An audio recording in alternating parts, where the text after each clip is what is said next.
dégoût, quelqu'un.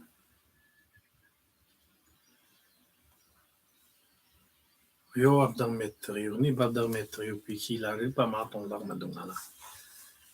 Ni gaton en machana. Tishi la caio, bateri. Natsu, ni tabaton tani, della hali ba sheken, mi noted. Ten rio a wonken op zijn tennetje. Ni ka eeuw jocht, ten kan niet.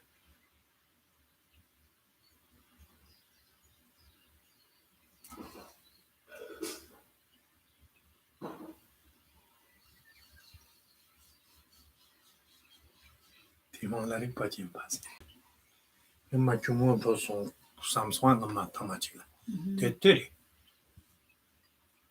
Kids are about some color test and brother in my chicken. I know. Tony Mason. And I they hack on some. Sí, I know. Yen chung kumare, yung ure.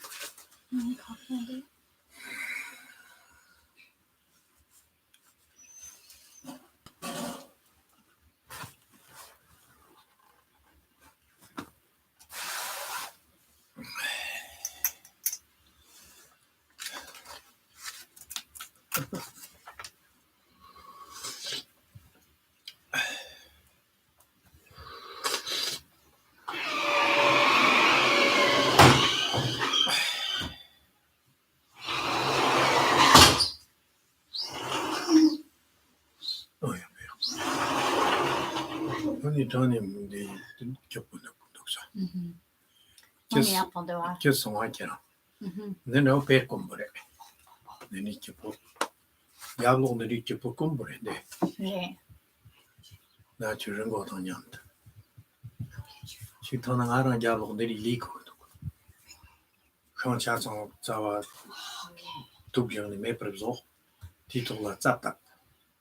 Iron yablo ringo chong de wa. Tingo la zata jona. Ni a pick body carried in a corner. Conzo young models on down a conzo. Daware la dapo yagwa. Sache get the motto. Yambanang chick chow young. That's a go.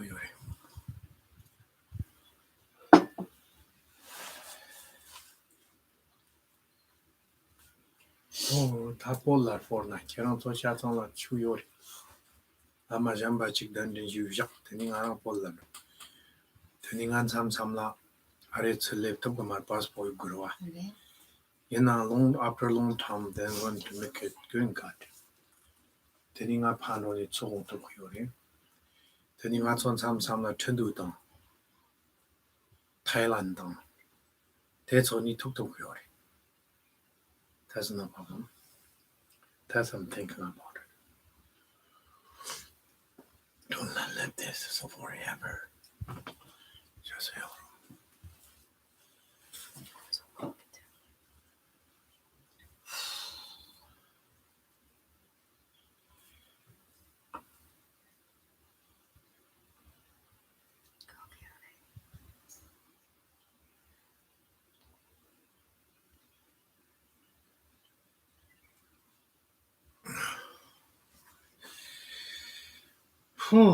Oh yeah, teni tanga to Tambanier Japavji nani Lu Tambanier Japab Shakayut Lu Tambanier Japate la Gumsurni, Chikteni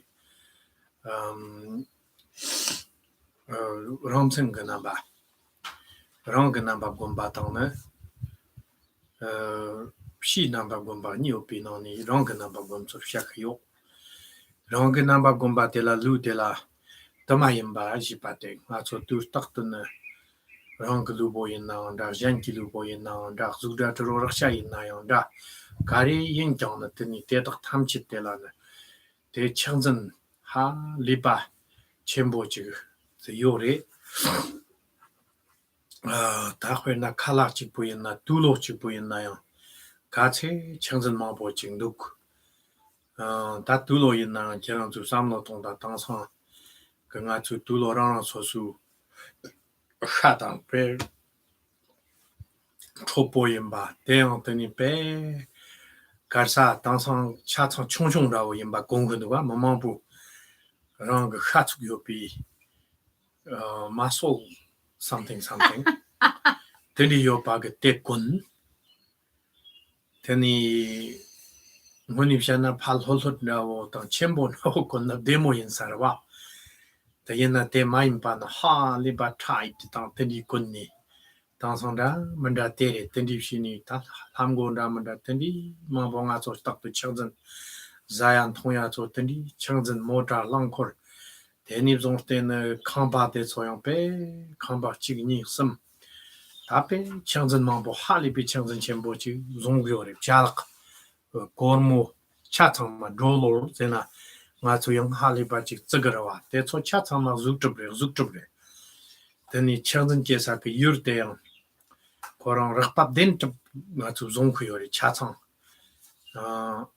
옛나양 무부 니룩란디르니 갑수 가렉송 코레 제나네 더마임바데 차전동 차히동 차전스 when lupo 차전데 셔당가 더니 차히 제나 루부 셰프딱 남베 데르타고 차니 셰그레 디나니 다 차전제지 가완데 우제나나 단디 루부 차히나 마스토코모 텔리잠비 차전지 요마르 when 나가투 루보 제나 가와 락방고 더니 루샹 그 코바 차창미 루보 차창라 때니 마추 루보 옛나양 망보 냠직던 루바 더마 망보레 마토코모 텔리잔비 차전스 요말 삼크 요말 차창 냠직도 차전 루보 세니 샘그 드롭 딱미나 하 리비 덴톱 지 존에 드립시오 옛나 더무부 니룩라 덴디지 요리나 요말 무부 니룩라 가레 레제나 차히 뜸이 더니 데세 the way things are, oya there tawutani ramjin chanchik chagyore, lubola tertar totani chachen chahili chahi tamchet la tenine chachen ze titula, natu ragpa drop tagni, ragpaya drokyore. Yena drapa tarto, non yore that, no ala no tarto.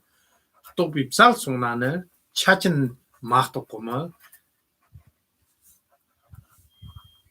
차히 말 차히 마토마 차진 집샤 강 저거 말 강화이나 고르모이나 차창 찍발이 메이 블루보 신앙 글루보 강이나 차창 찍발이 데니 어테스타르투 신이 송나네 다 던천 참익 와도 막단라 팝니 송나 when ya teni lakpa zena yang chachen chigre yang tela den tup zongre yana chachen te chahi ma bola tenyore te zena ta tu ni takpa tang ten ni na cham chik temjir ka na chama tom yo marwa yana te ta lakpa te chal song ni zongte ne teni nga chu lakpa ka ta lakpi ngo tang teni di arm tang teni di homba tang te cho ma bola teni nga chu lakpa zegndwa yang chachen te choli jante kelpachi merwa ta ya tripi ni kapna yang lubo ze trip yong ni kapna yang chagi ma bo chi nyam tan ju bala tenni yib bandawa chi chak songwa tela lubo ze gyorwa ya tripi ni kapni chang re trip yore ma tum taw ni nga chon de chi yo ma nga cho mai khokpi nang la shong ni kapna phami khutak ni ma tum yo ma lubo teni khalaza mai khopa ami kwatel la teni lubo che chagni te po chang shiso ke teni philong yang khala ma boza ni te nga chon de da o chi ya chag yenna ngumi phyanna nyama re dan thak re dawa re lo re vision to dan than ma po chema yoni chaki ma po yoni ni ya cher chagwa 옛나양 데스타부터니 차히 마보테 요파 마토코마 다만도와 다 차히 말맙시스 데스타부 차히레 다 차히 탐체디양 오미토크 요말 차젠 탐체 때 라바 탐체 차와리 코랑 차히 남니 젠 요말 영 차히 남라용 차젠 당 차히 피니 소나 타망오마 가리 락도 그래지나네 듣타와씩 툭도로와 다 오늘티 듣타와씩 때 코랑요 다 차용 간 것들씩 학 맞췄 바래 간sam실라 메도야 마토면 차용 간지 요말 Jamaican. 차면 간지 요말 no 차면 간데 차청 Dual train chick Jamaican yore. yes 타망 오마타제 그래 텔림 차메바 디 만락 칭타나 멘도 그래 okay 디 만락 칭타나 다 메퍼착도 그 틴디 금타완 타와직 요래 인나 텔라용 다 예와 직시나 멘도야 틴디 총총 왔던 로톱 그래 마토마 툭메 그 왔던 로그 말 든튼 툭메 말에 툭지래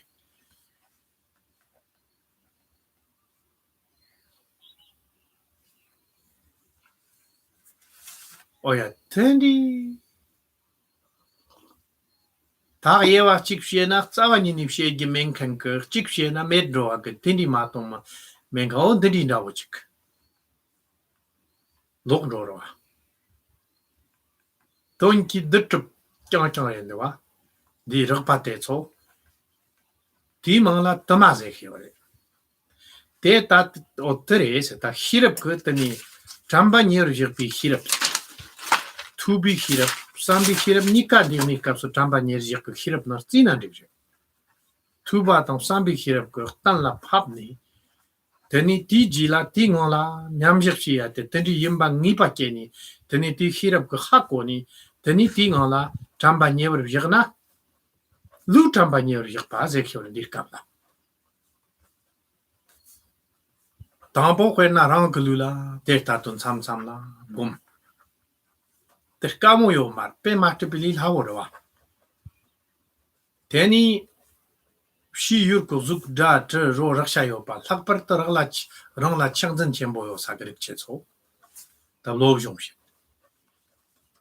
데이터도 단 바띵어도 곰겹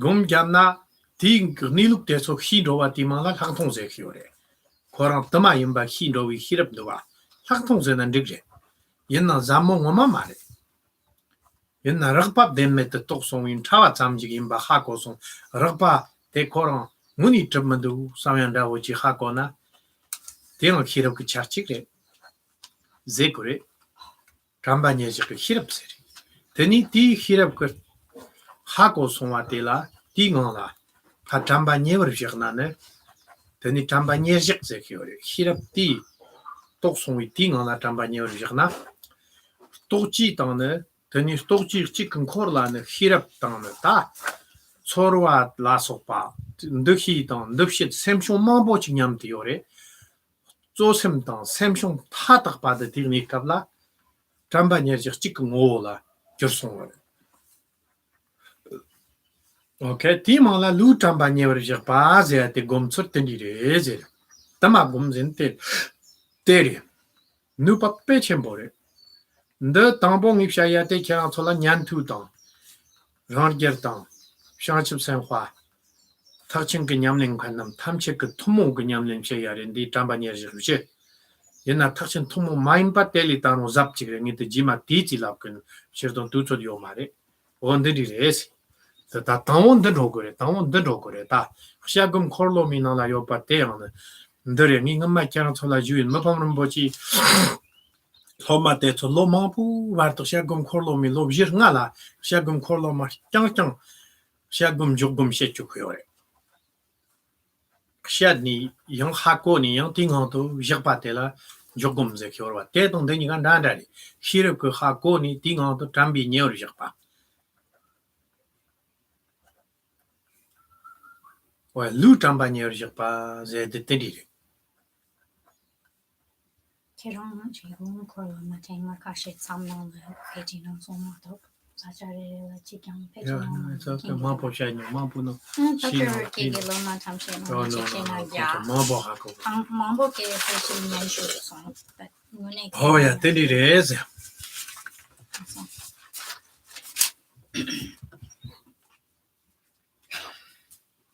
Wow. You can just ignore him. Just ignore him. Just ignore him. It's okay. Yeah. We'll leave. Let him, yeah, just ignore. Yes, that's all. He was in the house.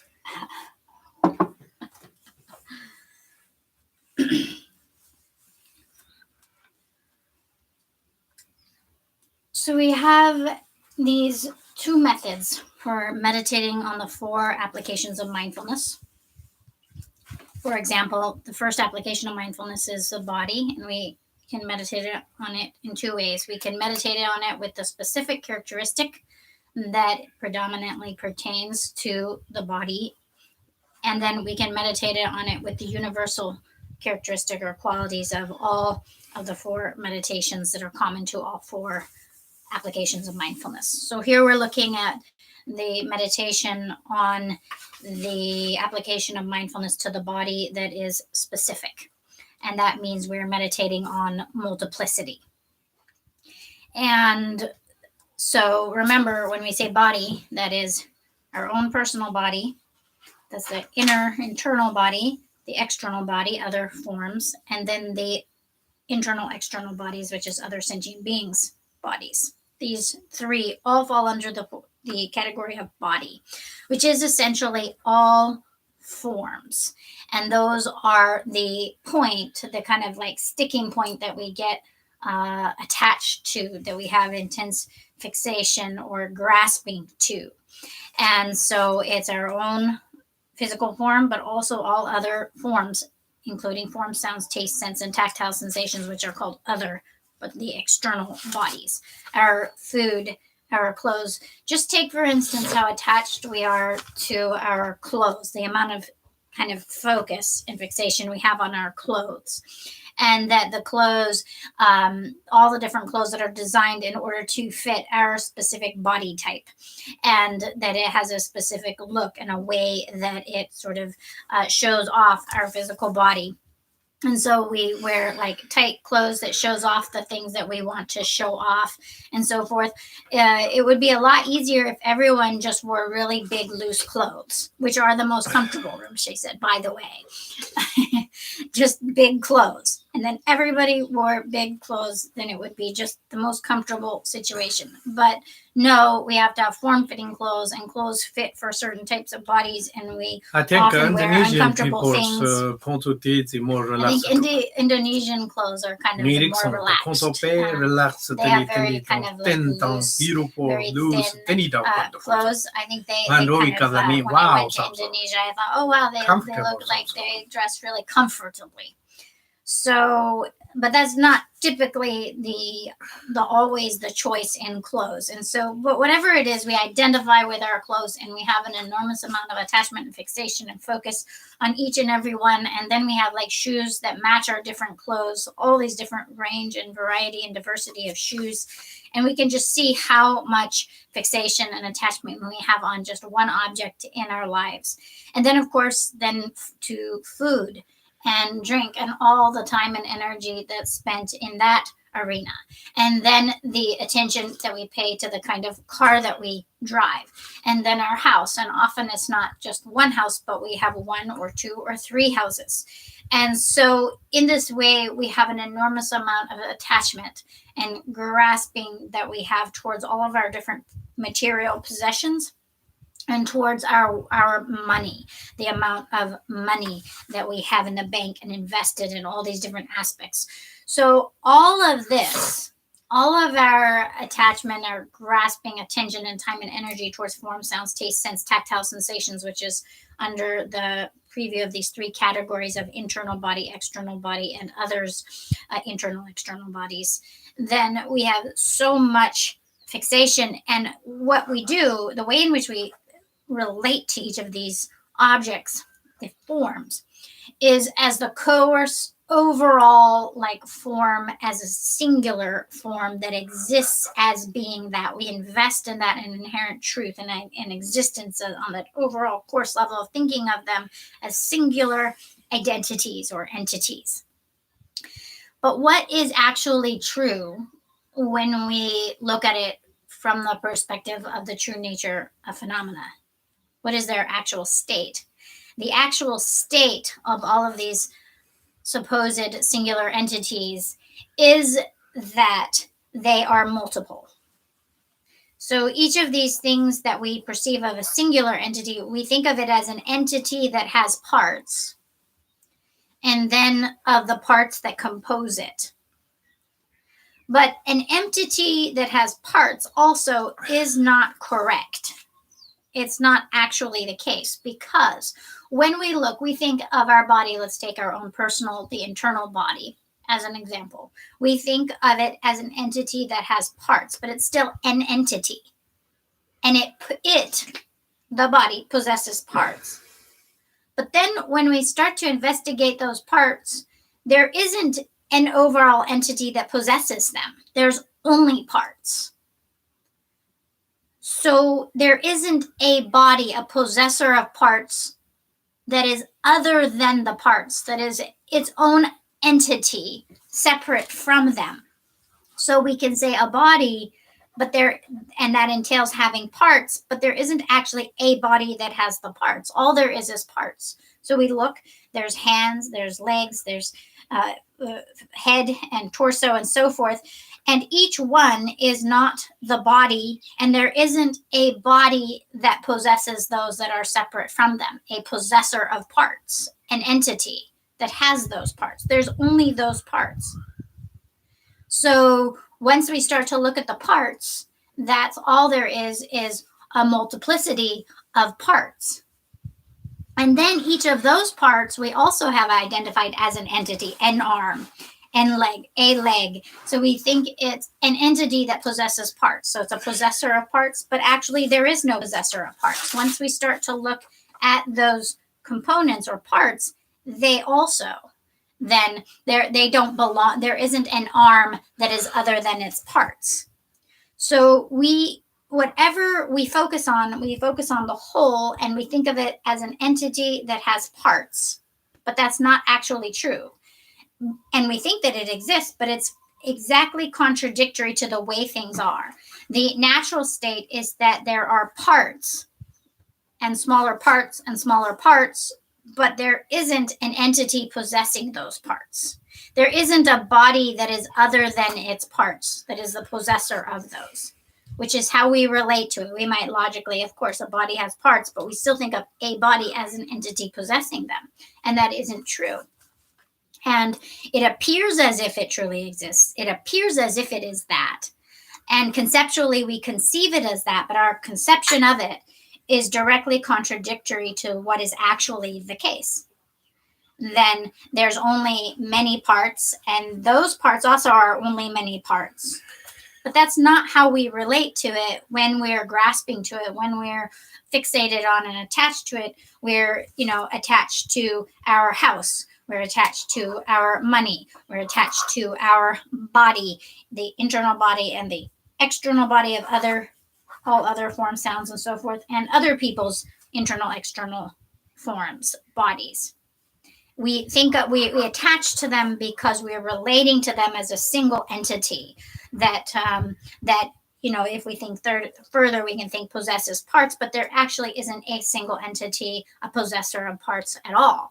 And as we explore that, we can go down to parts, which then we label, and then their subparts. And there's no point we get to an ultimate sort of singular existent entity that we arrive at that is a possessor of parts. So we think like our arm. So now, okay, we let go of the body, the concept of the body. So then we have an arm. Now, as we look at its part, then we think of the arm as a possessor of parts. But actually, when we look, we can see that, okay, there's a wrist, there's a forearm, there's a bicep, and so forth. But there isn't actually an arm that is separate from those that is the possessor of them. So there's no such thing as an arm. Only in relation to those parts have we labeled it an arm. And this is the case for everything that we're relating to. They're mutually defining, meaning we label them this in relation to that. They're dependently occurring, meaning this occurs only because of that.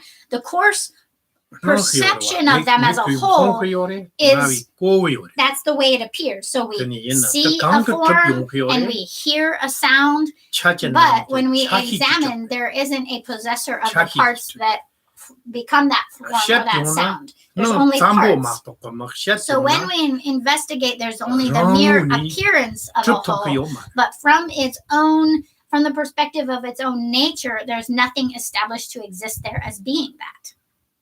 But there's the mere appearance. Relatively, that's called interdependently occurring appearances, like a form reflected on the surface of a mirror, a reflection. That's it. There's the mere appearance. So we can say there's the mere appearance of it. But that doesn't mean that it actually exists as being that appearance, that there's an entity that is that. And while it doesn't actually exist, it appears. We think why. So form is empty. Emptiness is form. Okay. When we say that, then while it is empty, due to dependently occurring, it is interdependently occurring. Meaning it's appearing dependent upon. It's interdependently appearing. So it's dependently appearing, which means it doesn't exist on its own. And while it doesn't exist on its own, it's still appearing. And so then all of this, when we look at this, then we think, oh, there's a body. And it's the possessor of parts, but we investigate those parts. There isn't a possessor, a body of those that's separate from the parts. And then each of those parts, we've labeled it. It has a shape and so forth, and we've labeled it in its parts. But then we look the label, like an arm and so forth, also isn't established then as some possessor of parts. There isn't an entity there. There's only more parts, and we can keep going. We can also start at the beginning of conception, at the point of conception in the womb with the mother and father's sperm and egg. Then there's the smallest particle. And then from that point onward, it's more and more parts, more and more parts, more and more parts over the course of weeks and months and so forth, a gathering of more and more parts. But there's never actually an entity that is a whole, a thing that is that coarse appearance that arises to our perception. There's only ever parts, a multiplicity, multiple components. And those parts, each part itself, each component, which we had labeled as this or that, an entity, then further, then it's broken up into more parts, and then there's no longer a possessor of parts. And we look at those parts, each of them, the gross perception of the whole cannot be established as singular. Each of those then is dependent on its parts, and you can get smaller and smaller and smaller and smaller.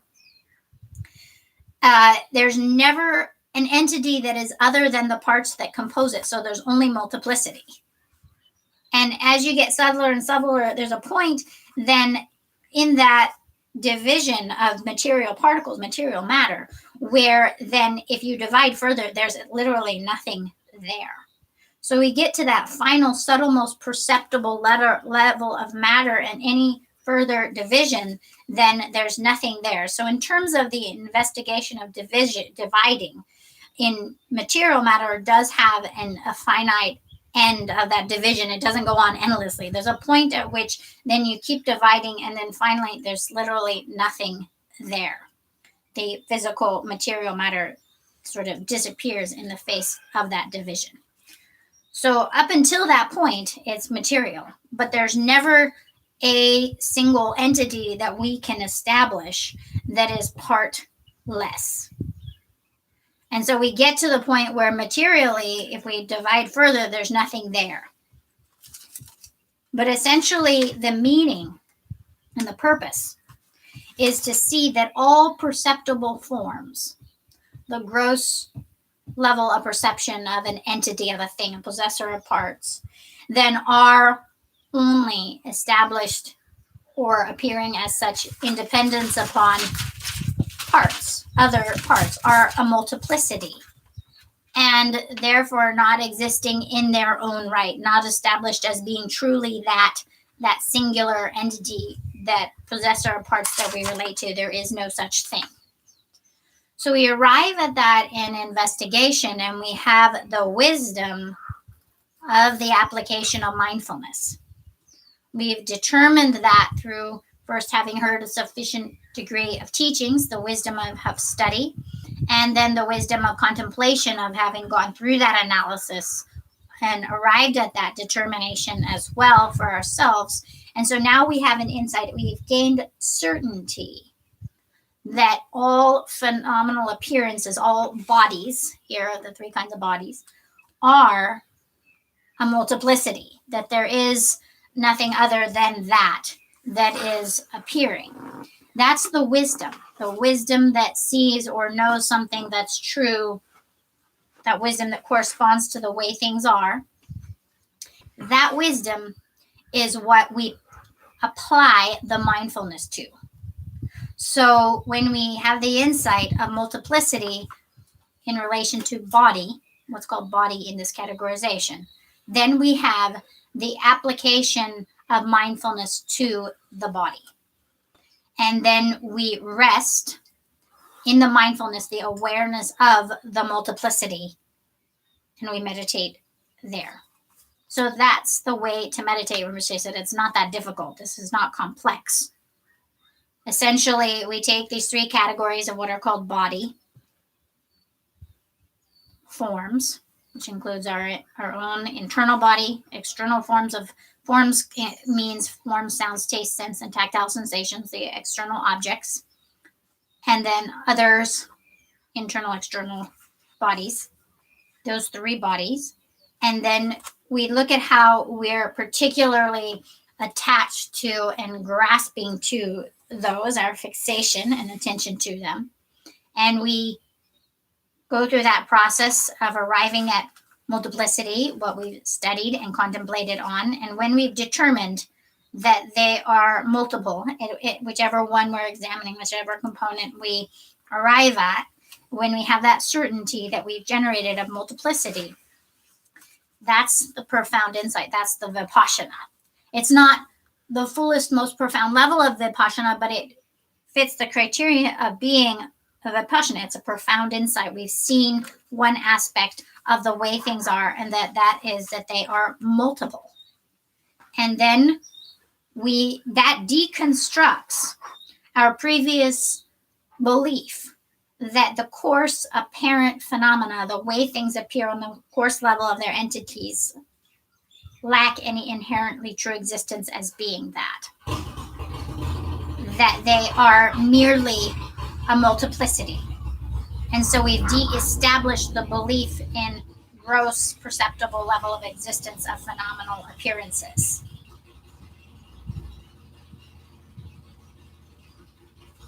And this is known by wisdom. So when the wisdom has that insight, that's insight of the body. That is when we have the application of mindfulness, in which we generate the insight, that understanding, that knowing or knowledge about the way things are. And then we're mindful of that, meaning we don't forget that. We rest in the ongoing recognition of a multiplicity. And then we have the meditation that is called the application of mindfulness to the body. And so we have, and that at that time, our whole conceptual mind is focused on that. So our perceptions, our sensations, our various concepts, basically our principal mind and mental state in entirety are entirely focused on that application of mindfulness to that wisdom insight of the body. And so they're all simultaneously, in essence, the taking on that flavor of that one-pointed awareness of the nature of the body. And then we rest there. And that's the application of mindfulness to the body. And that is then, in this example, using the specific characteristics, the feature that most strongly is applied to the body, then we are meditating on its multiplicity.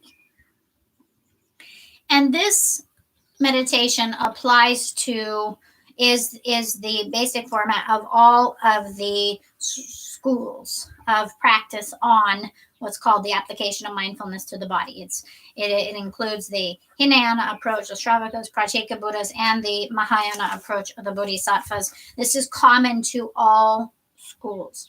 Later, we'll look at some of the specific details of the Mahayana that go to an even more profound level. But right now, what we're looking at is the practice that applies to all the schools then of what's called the application of mindfulness to the body. And those of you who studied and practiced the Wheel of Analytical Meditation are already familiar with this, because it's a very similar, while the terms are different and the format or process is slightly different, it's a very similar way of practicing the meaning of the contemplation, and the meditations are essentially the same. And so, as some of you may recall in those teachings, we spoke about how Mipam Rinpoche would have his students literally study and practice each of these points, such as multiplicity, for several years, sometimes as long as 4 or 5 years, just meditating and resting on that. And this is a very strong basis for both the development of profound shamatha, calm abiding, and vipassana, profound insight. And so it can serve as a support for cultivating both. And so first, we have to generate the wisdom, and then we have the application of mindfulness to that. And in this case, the wisdom is about the multiplicity of the body. And so we have the application of mindfulness to the body, the first of the 4 applications. That's right.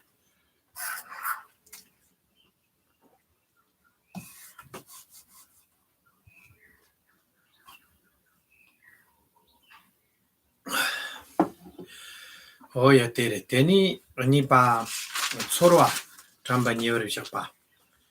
Tere sorwa tramba nyori shapa jipate tanga tu sorwa teranga mujiba nam jinde yur mandawala teni sorwa yetongwa tang mongwa tang dona gawa tang dewa tang dungar tang tangnyum sorwa tangnyum bate sam yongu yore. Tertawu sorwa tangnyum mar sorwa tetak tamche ta tandirni kapso teni di kapso sorwa tramba nyori jakpa jipi kapso sorwa dungarwa tramba nyori jakpa jipa ta terchigre.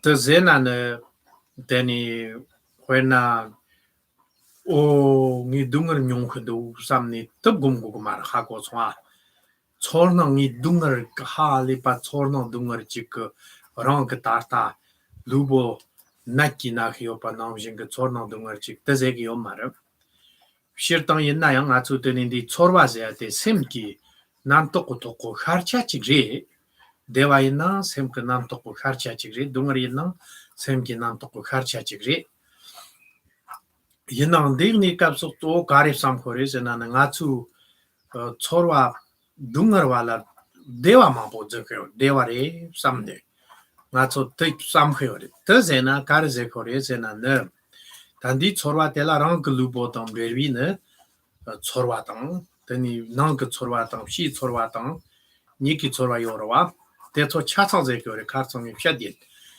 teni te tagla tin niki songwi chorwa kang tang kang imba te cho je gyore yenna yang achu dungar tang dungar imba hi kare chorwa dungar kewi ni kamna koran chorwa yit mo ba nombo imbi shen na achu chorwa dungar imba hi do te dungar rete ta mhi pa te kare re na tamnyum ta na chorwa dewa ta u ni yong khyo pa te dewa te na ngir ni koran achu katu yenna chorwa dewa chi yon ni zong te ngoni dewa ngoma chi mare Mingma labin teni Juan o Arian dewa ko goma jirgia pina la manga chigyore sosu ke onam ki dewa ngoma chik mare the yinna yang teni dewa la ne te dewa la lum khuyore nga chu dewa lum khuyore teni te zena ne when nga chu zabra lang wi ni kaptela ne zabra lang ni tela nga chu radna ne Teni ti feels better, good sound on duga. On the tavola nga chu dewa zegi ore. When na dungar tang kangar chik met songa ta la tang. Teni nga chu chora kipu chik rep samni. Ta dewa rep samni. ngatu tini shek yore yenna ti dewa chorwa chi yo mar ze ke yo mar shertang ka dewa star na cham ji ri tab de na dewa tini cham chi na ngatu ji tan ji khamdala na ma bo yore la khwar ta tani hayur ko semchen tham chala samlo ta na ne dewa chembur chen yore konto 당연 전 곰속라 땐니네 데니 데지 서로 대화진 요리 나촌데 랍삼로 당나야 다 서로한테 옛날 뒤 서로한테 윤노 먹는 관치리 땅파때 뒤 서로 요 말을 코랑 gir니네 가르제나나 서로 동아와 책로 요리 gir이랑 진짜인데 데니 뜸머히니 나초 노종 돈든 민나라 샤디와 장게도와 나초 대화티这个组织之后，热下参加了电白那样的，然后路跑了电那样的，像参加了电你说话也那样的，但是我对你现在为什么个电话讲了这了电你说说呢？他哈里边在这讲呢，这个对吧？现在的电话在这他们是这样的，对你可能有没有人讲个，有说你说的，他那都是么个用嘛？看真的伢说的。디지라 동안 ren용 표현 거저 텔레그램 진짜지 거 무부 추니 됐다 그래샤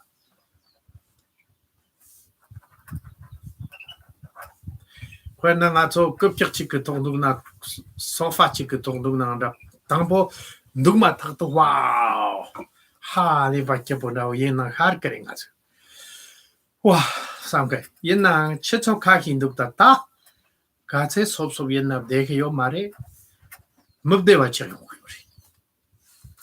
ngami dewa nyamni mabdewa da chiring ngwa onde na jin chu when arg thoi ni kam ne mama but sam khyo feels good sam khyo ha feels good yo madina ti nam to ma bo to nyu da ma bo sem na kharia ta ka ma bo pa ti sem zuni drax da wa kon zuni ne lubo zuni teni sem ko tetso ti nyu ro yo na nga chora kitna 기쁘임 비트 나와가 그래.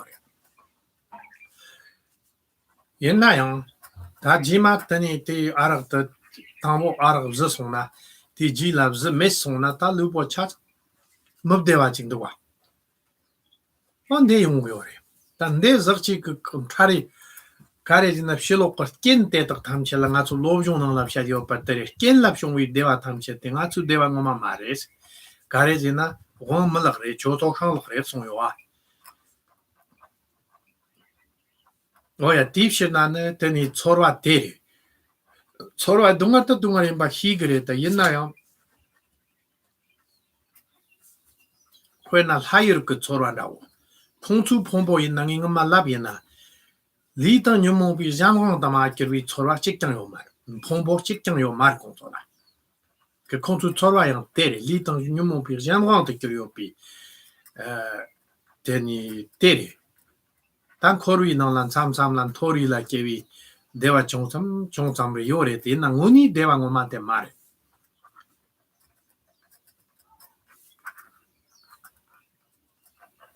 대랑 하하 후후 제니 대화 뒤집 쇼나 가츠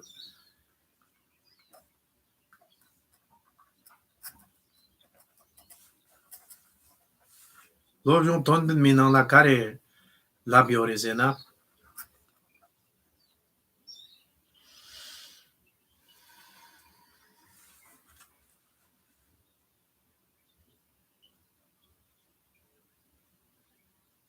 맞죠? 너 열어봐. 내 유점바 몹시하세요 지금. 뒤돈다 그러봐. 등을 뒤집 쇼나 할리바 말. 손이 남결간바만 보통 난들 카트랑 남결돈돈도 내가 뒤집 쇼나 할리바.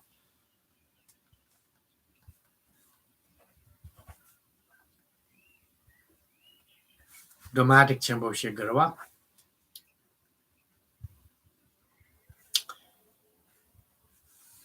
오테제 키오레 tani ta dungar yimba hini tani ta dong ti to nyam nim china lobjong ko ni kabla nyam yor dewa te so lam chir yor wa cher gore dewa lam chir shetang yo dewa ton yo pa dewa mriu yo pa mriu nyam po yo pa zo gore ma ton konso 呛读啥当单读啥俺出哈里被呛这些呢，有人我中读啥这个要嘛的，啥呢？哈国国有的嘛多个嘛，俺从考虑那个呛真当地对外穷穷的了，都是的呛你对外钱穷了，呛把的全部对外托么这是去把的对的。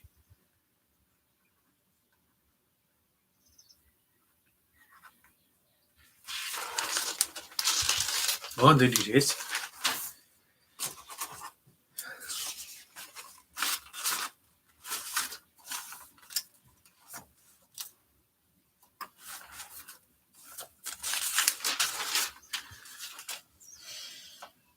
So second is we come to the application of mindfulness to sensations. And as I mentioned yesterday, sensations are either pleasant, unpleasant, or neutral. And these sensations come about, the full spectrum of what we feel I fall under one of these three categories. And then that is the object that we generate insight in, and it's that insight that then we place we apply the application of mindfulness to that sensation. And here then this is of recognizing its nature of suffering. And that doesn't mean that we literally try to conjure the sense of suffering or to suffer over something to see its nature of being suffering. So this is not what we're focusing on here. We're not like trying to make the feeling be suffering or dwell on the sensation, painful sensations like that at all. That's not what it means. But we're recognizing that the full range of sensations, what is their actual nature? What's actually going on? What's true about that? And so then it doesn't mean that, like, if we have an injury or a physical illness, that we just sit there and meditate on the painful sensation. It's not that. We're not focusing on the sensation of pain. We're looking at what is the nature of all sensations. You don't need to be meditating on that to know that there's suffering. But one of the main ones that we have a difficult time addressing is when we have neutral sensations or pleasant sensations. And so then so for example, in the God realms, they have a lot of neutral states due to the meditative absorption that aren't unpleasant, but they're not painful, but they're also not pleasant either. It's like a neutral state, and they were attracted to that and enjoy that neutrality. But here then we're looking at a much greater goal and focusing on sensations. Then we're looking at something, what is their actual nature? And so essentially we're chasing after these positive feelings, what feels good constantly. And we're not recognizing all the suffering associated with that chase, and that much of what we believe to be a source of happiness ends up actually being a source of suffering.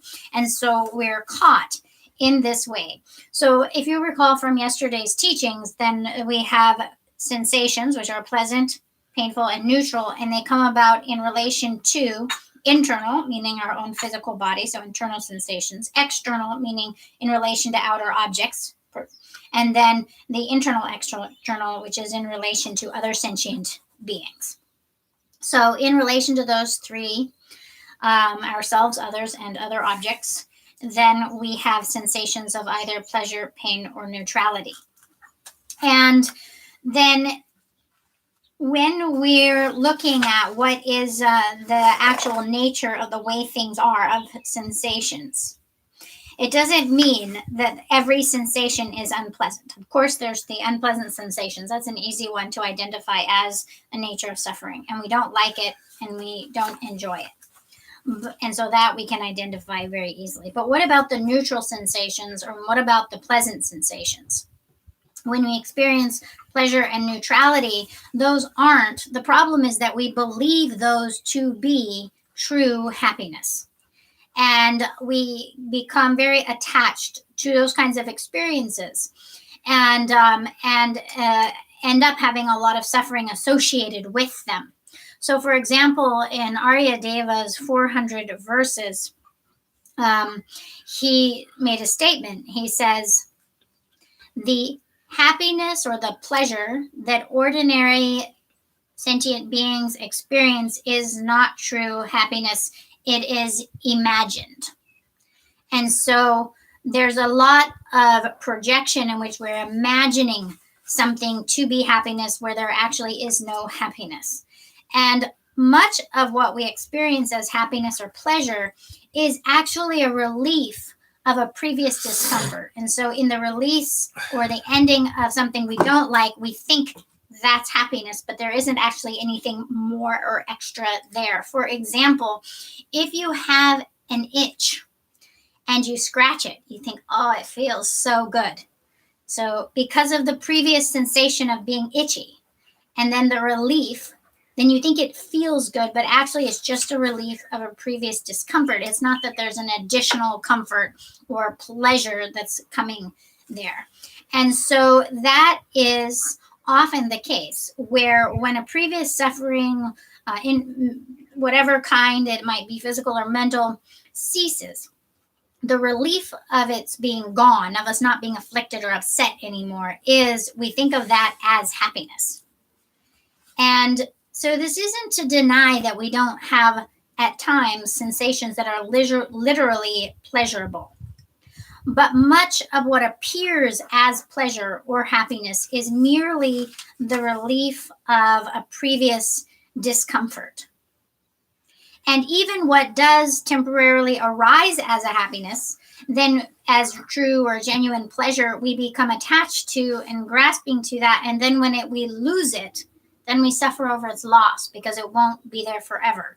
So in some way or other, it's associated with hardship. When we look at the world, there's a lot of these kinds of temporary pleasures, and especially the God realm is characterized by a lot of sense pleasures and so forth. But it is something that doesn't last long. It doesn't have a duration of any great span, and eventually its nature is always the nature of change. And in the loss of that, because it didn't stay, because we couldn't keep it, because it, whatever it was, and it becomes suffering for us. We suffer over it.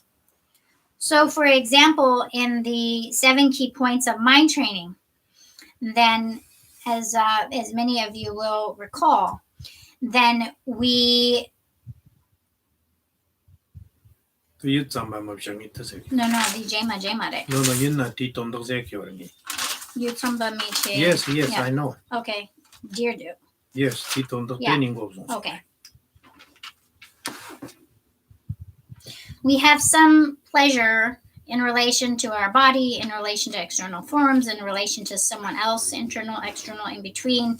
And we become very attached to, and we grasp to that, and we fixate on it, and we try to keep it or make it stay to somehow have some permanence. But it changes, and we can't help but the fact that it changes. No matter how much we like it, no matter how much we want it, it won't last. And so then we have the suffering over the loss of that pleasure, of that happiness. Take, for example, many things which we think of as a source of happiness and how too much of them then becomes a source of suffering. So you sit down on your lazy boy chair or your sofa and it's so soft. And the moment you sit down, it's just like such a relief. And you sit down, you're like, oh, this feels so good. And it might for a period of time. But then if you were not allowed to get up, you couldn't leave that spot.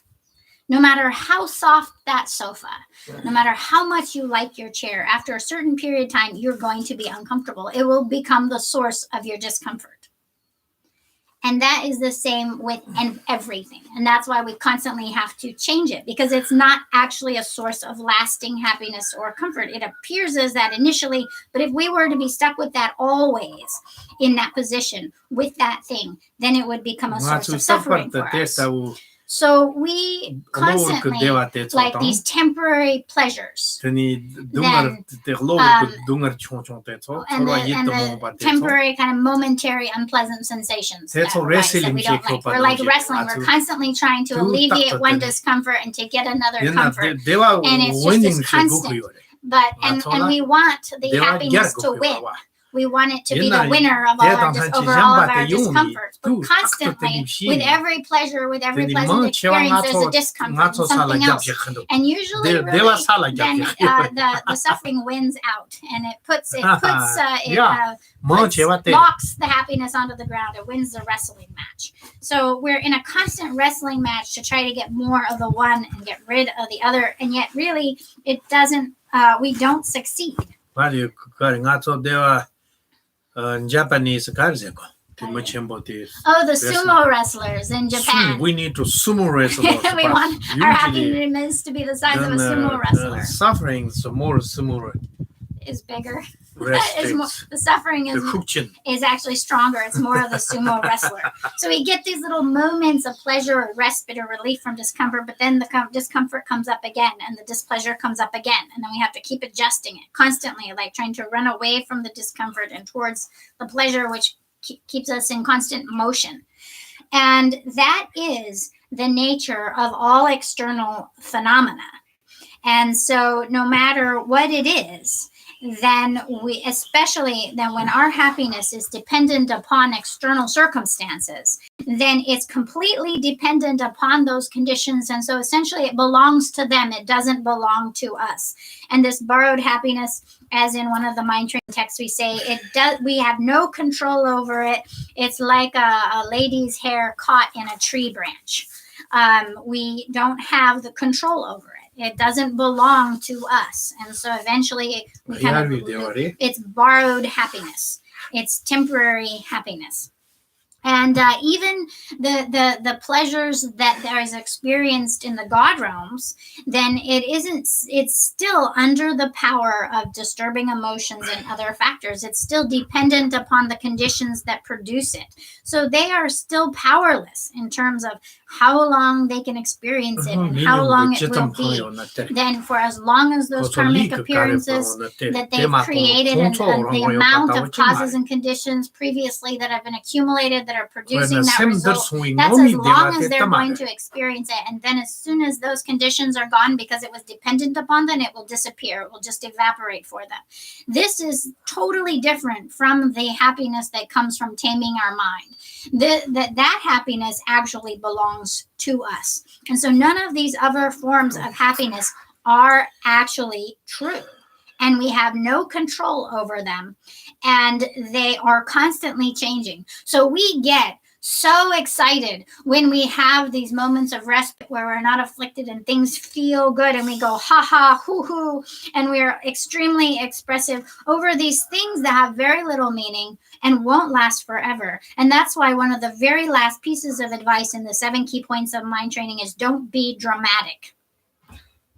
And that is like when the small... Remember, usually I said like a stick put a gold note, touch the note, and they very sensitive. We always say that all the time. When you bring the stick and touch the gold note. Goat's nose. Yeah, goat's nose. Okay. Yeah. Goat's nose.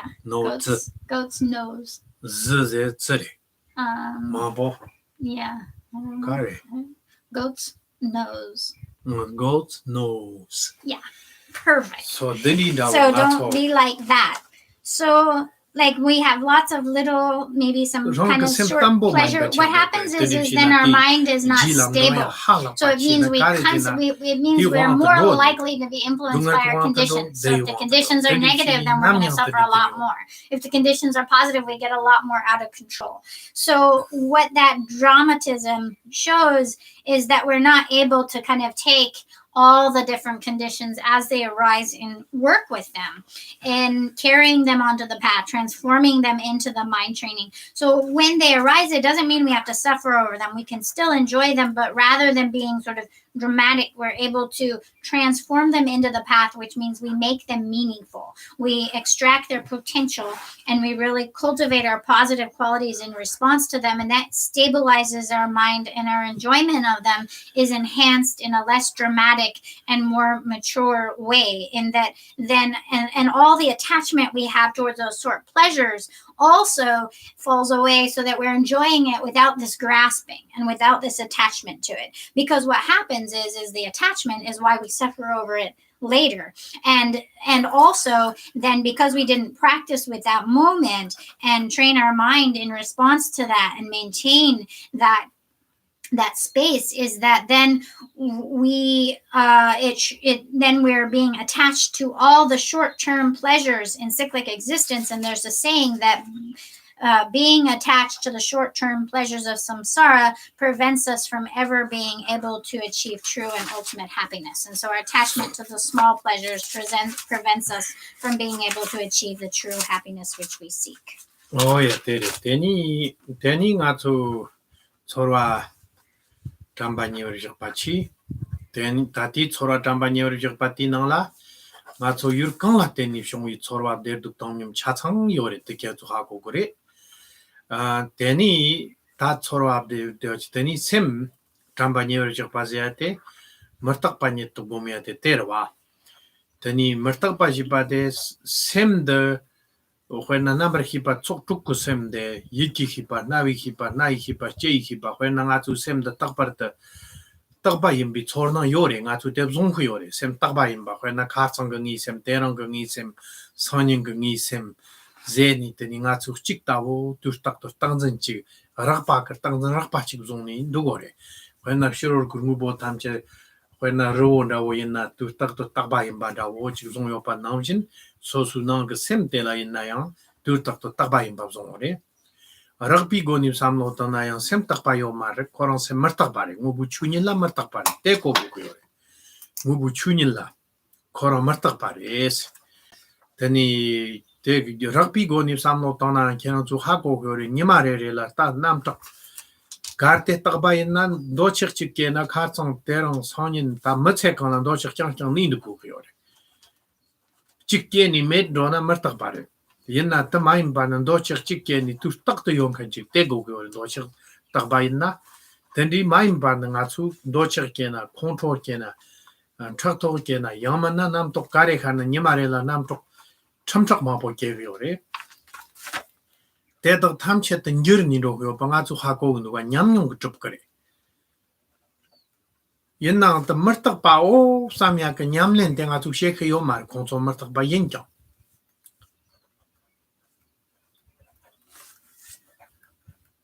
Martak ba rip samya ka tik nga tu ti nyamlen te sosola yo mar. Ti nyamlen te semno khar gu khuyore. Jimsen ki toni samlo tonan sam nga tu ore martak ba rip sam khuyore. Yenna ta tani jimsen ki goni ti ha kore te yenna semla ti jila Chamba nyeor khyo mare. Oya martak ba rugby goni sam tonayang te tabre. Nga chu sem te di metse kan la sem di tanda samna chik thak phet yo na ti jini yang I don't think so yang jet do. Yang ti jini chik samna yang ti jila ching jet do gre. Tendi shini metse kan la nga chon di nam tok lor wan di ji su rang ni yong re.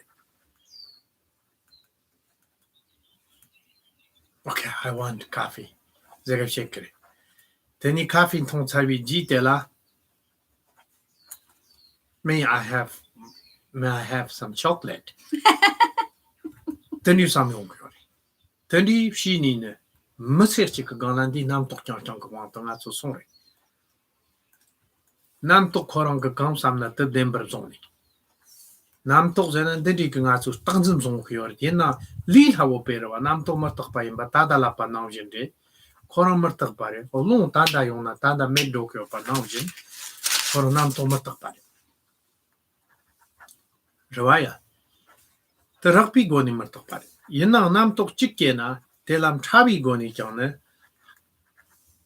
kwena, okay, nga kafi chi gogundu samna.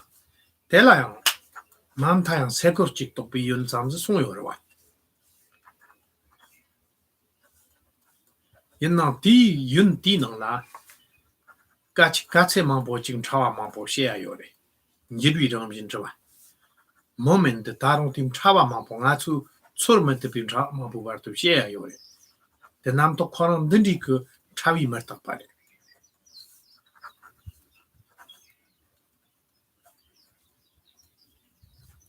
khoena ni ko du juma tak pa nam jen den chen chitam kim chap cham chawa teli man pye me pa da ro to ko wa den nam jen ko semyan tu ji go ni chap she ni sona kale chap she ni sona ha le pi chung chung di man try gi me pa jing ro to ko ta tela tu ku cha chik pye na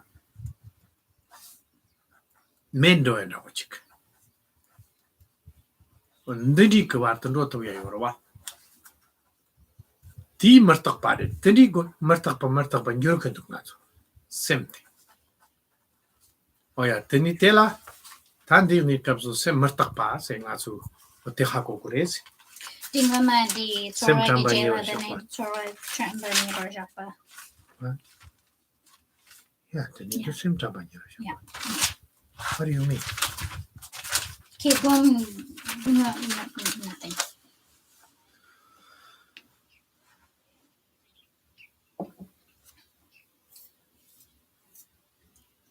So the application of mindfulness to sensations is recognizing this, is that we have the wisdom about the nature of sensations to be ultimately, then what we're not ultimately, but in general, to be the nature of suffering, just as is explained. And we have that insight, and then we meditate on that. And that's the application of mindfulness on sensations. And we can apply that contemplation to all the sensations in related to all of the objects that they arise. Doesn't matter what the object is, although we've explained what they are. All objects and all sensations of pleasure, pain, and neutrality to be understood, then to be te ha ko the ni sensation hirap of ko suffering testa to ha ko individually. ni ngubu ni lu So we see that nature. Nilu We see testa though wo this yimba is the hakoni. nature of sensations. ni We're aware of it, we recognize it, ji julla and then chamba ni we are mindful of that. Tela Meaning each teni moment tamba ni afterwards, pa, we don't se kyo. forget that, and that's called the meditation. That Sola is the tamba ni application pa of se tap mindfulness chik to te ri ron nam sensations. gom na tere And so that's how Nilna then barere we're, bom here kyo, we're so just so looking tamre at a ni lamba. meditation in which we meditate on a specific characteristic of each of the four applications of meditation of mindfulness. So that would be for sensations. The specific application would be that of its nature being suffering. Then we come to the third application of mindfulness, which is to the mind. And here, as I mentioned, then it's understanding in the mind. It is the insight of and understanding of the recognition of impermanence. So when we look at our mind, it's the 6 collections of consciousness. We have visual, audio, gustatory, olfactory, tactile, and mental, the 6 collections of consciousness, and all often involved in any moment of perception and experience. And so then we think my mind. Now, the issue is that we tend to think of our mind as being the same each moment. Like the mind of yesterday's mind was my mind yesterday, and my mind today, and my mind tomorrow. It's all my mind in the sense of it's being the same mind. So when in a coarse way, the way it appears to us is that it's just our mind, and we think of it as the same. It's my mind. But it actually isn't the same. For any single moment, it is not the same. And when we think of it as being the same mind, we're relating to it essentially as being permanent. And there is no permanence there whatsoever. So if we start to examine the mind, we can very clearly and very easily see that it is impermanent. And we want to have the awareness, the recognition of its impermanence, not just the general knowledge. Kind of a theoretical sense. Like, yeah, all of us can think theoretically, oh yeah, of course the mind is changing, right? But how are we relating to it each moment? When we think my mind, how are we relating to it? So here is relating to it is as impermanent, and all perception as impermanent.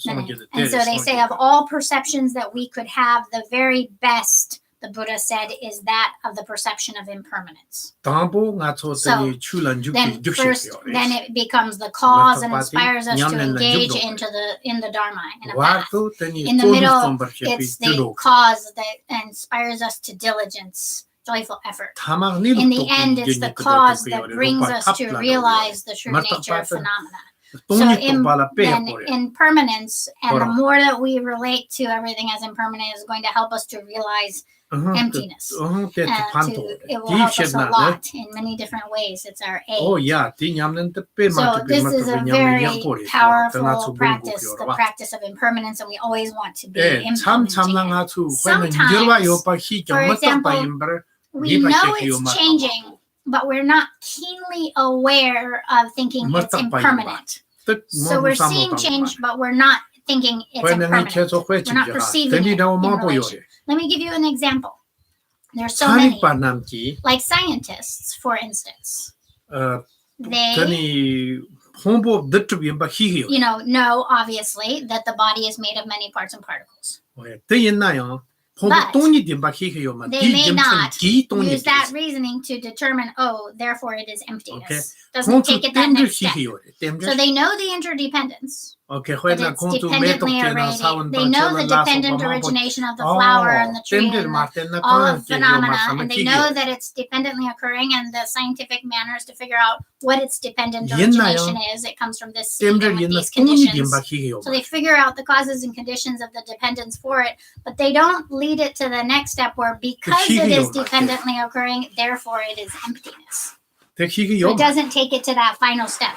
So they recognize the dependent origination, but that doesn't lead to the conclusion of therefore it is emptiness. So that's not something that, then with science that then it looks at, it's showing us the dependent origination of everything and what causes and conditions produce what, but it doesn't mean that it comes to the conclusion, oh, therefore all phenomena are emptiness. So it doesn't take it to that next level. There's a valid conclusion. It's dependently occurring, and they figure out what its interdependence is, but it doesn't then lead to that conclusion. So too, we recognize that it's changing, but we don't recognize the overall impermanence of it. Why it changes, because it's impermanent. We're not having the keen perception of the impermanence. So with the mind, we may be kind of aware, oh yeah, our mind is changing. Oh, I feel this way today and this way tomorrow, but we still think of the mind in general as being the same mind. So we're relating to it in permanence, as permanent. And we are very attached to that identity of that mind, which although we acknowledge the changes that it's constantly changing, we're still thinking of it as in terms of permanent, as being that our mind has a sort of permanence to it. It's the same mind. And yet when we look, we can see it's constantly changing. Every single moment, one thought is arising and then it's dissolving in the place of another thought is arising. It's always impermanent. And despite its constancy of impermanence, we have a constancy of relating to it as constant, as if our mind were continuously the case, when actually each moment it is something different. And if any aspect of our mind were permanent, then once it arose, it would always have to be the case. So if once we got angry once, then that anger would always have to be with us forever. We had jealousy once, then that jealousy would always be with us. We had desire once, that desire would always be with us. So from the moment we had it, it would always be the case if it were literally permanent. But as we can see, then it's not. We can see each day that those emotions and conceptual thoughts associated with them arise and fall and cease and change and shift. So we experience change, but we're not identifying the whole mind as impermanent. We are still relating to it as kind of a single entity that's sort of lasting, or the same mind that's ongoingly the case. And so that's because we haven't really done this as thoroughly enough as a practice. And so practicing the impermanence of mind is crucial here to really make that shift of relating to the mind in all ways as impermanent. So when we see it's changing, meaning our thoughts moment to moment and so forth, to really begin to generate this keen awareness of that impermanent aspect of it, the fact that it is entirely impermanent, and then we have a purposeful perception of that. That's the implementation of practicing its impermanence. And so we can think of it logically. We can go through a process of investigating, and then we can see clearly through reason and logic that it's impermanent. So we determine it to be impermanent. And when we have that clear cognizance, the recognition or knowing of its complete impermanence, that's when then we have we can do the meditation in which we apply the mindfulness to that wisdom of the mind, that it's impermanent. And so that's called the application of mindfulness to the mind. And that's really important, and to look very closely at and examine how in all ways it is impermanent, because over the course of our life we go along thinking of this mind as being the same, like it's our mind, and yet then we are constantly in a state of flux. So we find ourselves to be actually very indecisive. One day we decide this, we have a thought about something, we say it's like this, or we decide to do something, I'm going to do this. The next day, then we think, oh, I changed my mind. So that term, I changed my mind. Our mind is changing each moment. Every single moment, down to the nanosecond, it is changing. And even in having a single thought, that thought process itself, such as I want coffee, is changing. And as soon as we have that coffee, then we think, I want chocolate. It's changing. And then after that, we have the next I this, or I that. I'm going to do this. So what happens is we just are like following after each of the thoughts that arises one after another. I'm going to do this. I want that. Each thought has a thought, and then we just do it. And we're thinking over all of our mind as being the same. We're relating to it as being the same mind. And so this is it's very easy to see that it's impermanent, and theoretically to know that it is, but it's very different to implement that as our experience, so that we don't end up just chasing after doing, basically indulging in our every thought that arises, and then just following it after this thought, and now this, and now that. So the previous one ended, and now this one is happening. So now I'm thinking this, now I'm doing that. And just that constancy of us just following after all of our thoughts. And we're not really recognizing just the impermanent display of the thoughts. We're caught up in the coarse way in which they appear and just doing that. And so we can see on a coarse level that they change.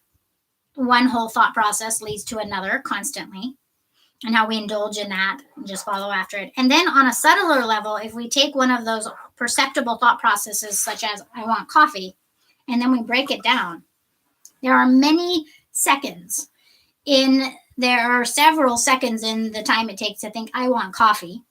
And those seconds can be broken down into subseconds and nanoseconds and so forth. So each of those is a moment of change. And so it gets broken down into subtler and subtler moments of change. And there's just constant change, movement that is happening. And just like how we broke down physical matter to see its multiplicity, then we can break down the parts, the seconds, in terms of the mind, which is immaterial, into moments of time, and we break those up to subtler and subtler moments. There's a point where we can no longer divide further. Like if we were to divide it further, there would be nothing there. And it is to that point, down to that subtlest moment, that change is happening. So our mind is happening down to that subtle moment, sort of, we could say, indivisible, meaning that there would be nothing left to be divided at further, moment of time. And each of those is a moment of change. And so our mind is simply change. It's impermanent on every level. It's constantly changing. And there is nothing there that is the same for even a subtle, most imperceptible moment of time. And so our mind is entirely impermanent. And we want to generate this keen perception of its impermanence, which is the wisdom. And then we meditate on that, which is the application of mindfulness to the mind. So. Oh yeah, tere teni tatechi teni tiji tela o tere teni ta dagme pa mare chutambani o ta testa utani tanda semte martak payimbar number hipa martak payimba yurkan la teni ki son inam hi yinanda teni testa unam hi te martak payimbar hirab ki hini tinganto yimbi la yimba tarto 냠식시 바테 곰잡야테 담바니에버 식바세 키오레 오야 대치 대니 디지텔라네 추 담바니에버 식바 지바데 테레 다티 유르토 다 마보요 초그레 제미 콘도 샤파 탐첼리르젠 탐체데 디 유르토 게와토 머게와토 타나바 나초파요 초그로와 옛나영 데니 단디스니 캅소 쪼드니 가레레즈나 나추 덕메 팔라 덕토 종히오레 테니 뜨제나 간석 덕제나 나추 덕제데 덕시르탄 타르니토 덕바와 좀 요제 그래 하고송아 타르니토 덕바와 요제 그래 덕점 요레다니 옛나영 테니 타르니토요네 덕코랑 아 나추 나옵삼야데 뜨셈마레 루마레 옛나 대덕 탐식기 땅도 나추 덕집샤와데 덕히요르지나 나추 대덕라 셈라 덕히요레 디토라 셈 덕집샤비 덴트빔바 찍부임바 오케이 어랑왕임바 데니 찍 딱바임바 딱바 찍부 어랑왕 임바 온들이 찍 코랑랑궁원이 페 접용가 나게나 할리빈 점바 국천보 징도 왕아죠 딘점바데 딘점바티마나 당선제 답다마르 당선나 디 유르트끼리 당지바데 테리 단다 펠리 하보레 시르탄 김천 강레제나네 공도 홍보 당네 홍보 탐체 때가 주 공도 삼로 당소아 들 공도 삼로 때나 든 타랍 거와도 삼로 당레 셈드 공도 삼로 당나 타이완 삼로 당레 넘버 키비 촉촉 마보레 드니 남키 마보레 juk chorwa dukhi ndapshi laso hajama borwa deni tedak tamche dakshire nga chu dakjib shawi dakjite tatel deni takhayorwa te chu tokla yenang ti dak korang te tubyo mares takpa chamz ma to ko nga chu sem ganjamba namjing nga chu nga samya namjing huk tak po zo pi namjing den tupchik korang go nguni tubyo kenchik Gerken kanlaya martu bar korang wang guni tobyopa takbayimba chikpoyimba o wang girwa poyimba rawa tendi chi yoman tendi chi mepa tela ne ta dagmet sekyore to yurku toglayang yomar when shurur yurku toglayang yomar teni semchen ge toglayang yomare semchen mindbi toglayang yomare narang ge pombu toglayang yomare derta uchi mepate o te hirap ki goni ta denga chu tagpert ti dag ti ramjin ta tagbat samma to ko korang ko ngou goni dag jip sha chi tap tap ko mepate khwecha ma bu gon nga chu khwet ma bu goni psha tsate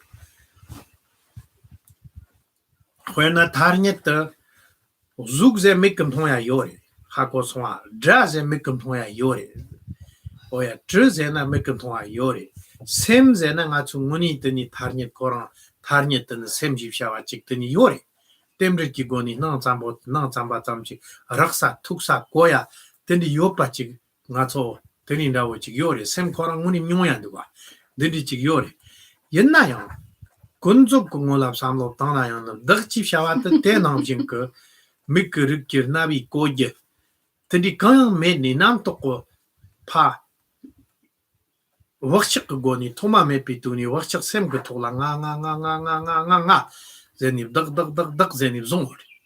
Okay, ti wakshik te tan songa zamjikre. Ti wakshik tan song ito ki tata yang wakshik sapi ni kam na nga tsu nga samkyo ikhwena. Khwena nga tsu me tok chik wakshik sem la vjeriona nga mama bo vjernyona ta me tok chim thoi ni kam o me tok res o nam tres wa chang do wa mang da han chik to sem la khare ko do wa tok ping wala te nam jin ke te ni nga chu dag zena ya o nga ze ni nam tok te gembar te ore hali pi khuk tak po ore te la te ni nyumu pi chawa ma bo chig ore ti dag den chup te bala ten yena takpa cham chik yo nan dikre konjo to takpa cham chik yo nan dikre nga chu teni lu tong sem zena da sem la tak zena da lu tong sem ku chokpa la zena ya da te la ming ni nga zeni tak pa cham ji ma tum sal sona tini lu te mere tip shen dir ni kap so salna tak ton te sal sona dar ji shawa ta ma te 단데 기밥샷그만 데르타고 하코니 히럽그 디가도 곰갸베테라 잠바니얼 역바텔라네 더 톤나다 톤삼 콜나 잠바니얼 역탑거리 디톤 더 뎀밥시텔라 탑거리 디마라 제키오레제리 오야 다추 잠바니얼 역바제테 담 도르두나 티뇽 테제리 다 테레레레니 곰야타 테레 테니캬랑소 테비샤 샤키오 테니 심산다 람산세 시 남바당 람산 그 남바 곰 드람산 그 남바 곰야 테테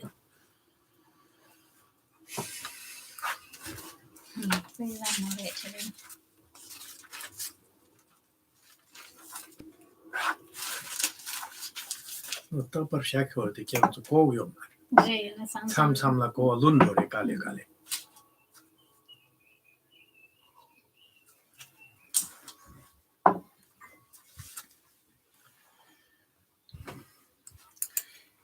So in this way, we want to generate the perception of knowing the impermanence of our mind, and that our consciousness is continuously shifting and changing in response to or in relation to the objects of perception, but in and of itself, there's only impermanence. It's entirely impermanent, entirely changing.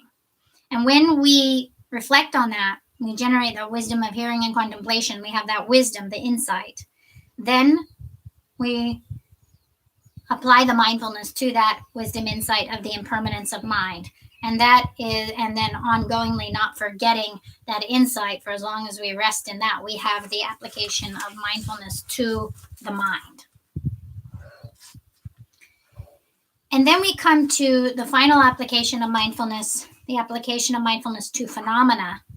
And as I mentioned, that's all kind of abstract phenomena, the full range of sort of our conceptual realm that is other than the three objects of body, sensations, and mind that we previously spoke of. And here, though, it's a great range, and it could be our positive or negative thoughts and our various concepts and so forth.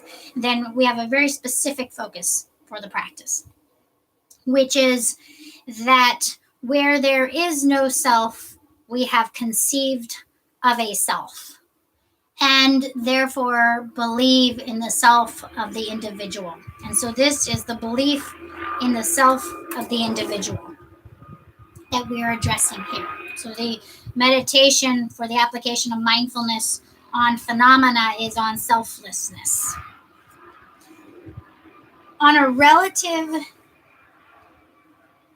level, we can say that relatively there is merely the imputation of self, and that we can function within that construct of the imputation of self. But even relatively, it's still imputed in that there isn't an actual object that we can identify, a singular object that is a self. So we have the concept I am, I, or me. And that I is not the body, it's not a part of the body, and it's not a part of the mind. It's on top of or in relation to our physical and mental experience. We have the concept of I, and that's what we call the self of the individual.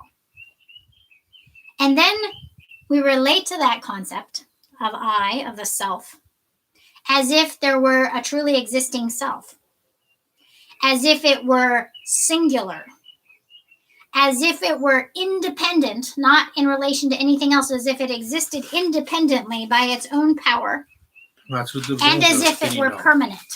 Constant. So we may not conceive of these specific qualities or features, but we relate to ourself, the self, just like that, as if all of those things were true. So now we're going to investigate it, because we grasp to or reify the concept of self more than anything else. We have intense cherishing of that self, grasping to that self, of identifying with this self. So the self is the object of our mind. So this is actually very easy to figure out. When we look at the objects of mind, like say our physical aggregates, the material matter, we can see it. It's an object, it's a direct perception of our consciousnesses. We see forms, hear sounds, taste flavors, feel tactile sensations, smell, sense, and so forth. We can see all of these objects are actually objects that we can have a direct experience of. So what is the object that is the self? What we can find when we search for it is the basis upon which we label a self, but there actually isn't a self that is an object of the direct perception of our six consciousnesses. There's only the label, the concept of a self. And despite that, we grasp to that concept, that identity of self, with tenacity, with a great clinging. We're thinking I, and I am, as if there is an existent thing that is a self, that is, again, not dependent on other causes and conditions, is independently that by its own nature, is permanent, it's singular, it's independent. And yet, when we look for it, there is not even an object of any of our perceptions. Whereas when we examine forms, for instance, like our physical body, we can see it, we can perceive it.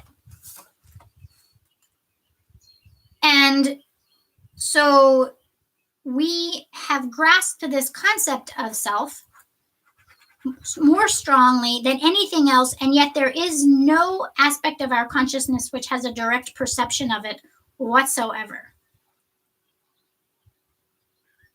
And we think of this identity of self as being permanent. It's always the case, as if it were so by its own nature, not in relation to anything else, independently so.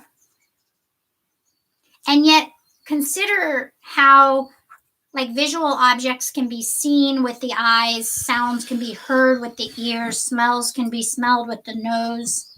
Even our mind, the conscious mind, we can see that it's in operation, and we have a direct perception. The mind itself knows itself. So relatively, all of these are able to be directly perceived by us. We actually experience them as a direct perception. But on a relative basis, there is no object that is actually directly experienced that is the self. Have you ever touched it physically? Like, no. I said. Oh, have you ever encountered it? Did you ever meet the self? Meet self? If you saw it, what was it like? Was it? Could your eyes visually see it? Could your ears actually hear it? Was it audible? It's very funny. So funny. When we think about it. You've seen a flower. You've heard sound. I saw you. I've seen you many times, but I didn't see the self or identity yourself.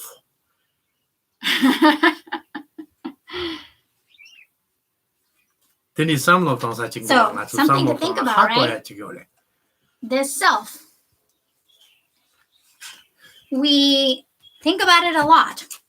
Think about how many times I comes into the sentence. I, me, and yet there's no identifiable object that is a direct perception of any of our consciousnesses. Essentially, we just have the habit to think I. We think of an I because of a strong habit. We identify that as an I. But it's never been an object that we've encountered. Like, we have encountered flowers, and we've encountered them so many times that automatically when we see a flower, we think a flower. We have the concept flower. And we've encountered airplanes, so when we meet with it, we immediately think an airplane. So we have a strong habit for all of these things, so that as soon as we encounter that visual object or audio sound, we have a label for it.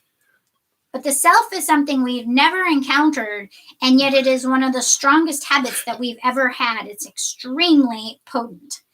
And it is the reason for all of our disturbing emotions. Because we believe in a self, we have all of these disturbing emotions. Why do we have such a strong sense of self and identity? Because for many lifetimes we have been operating out of the belief in a self.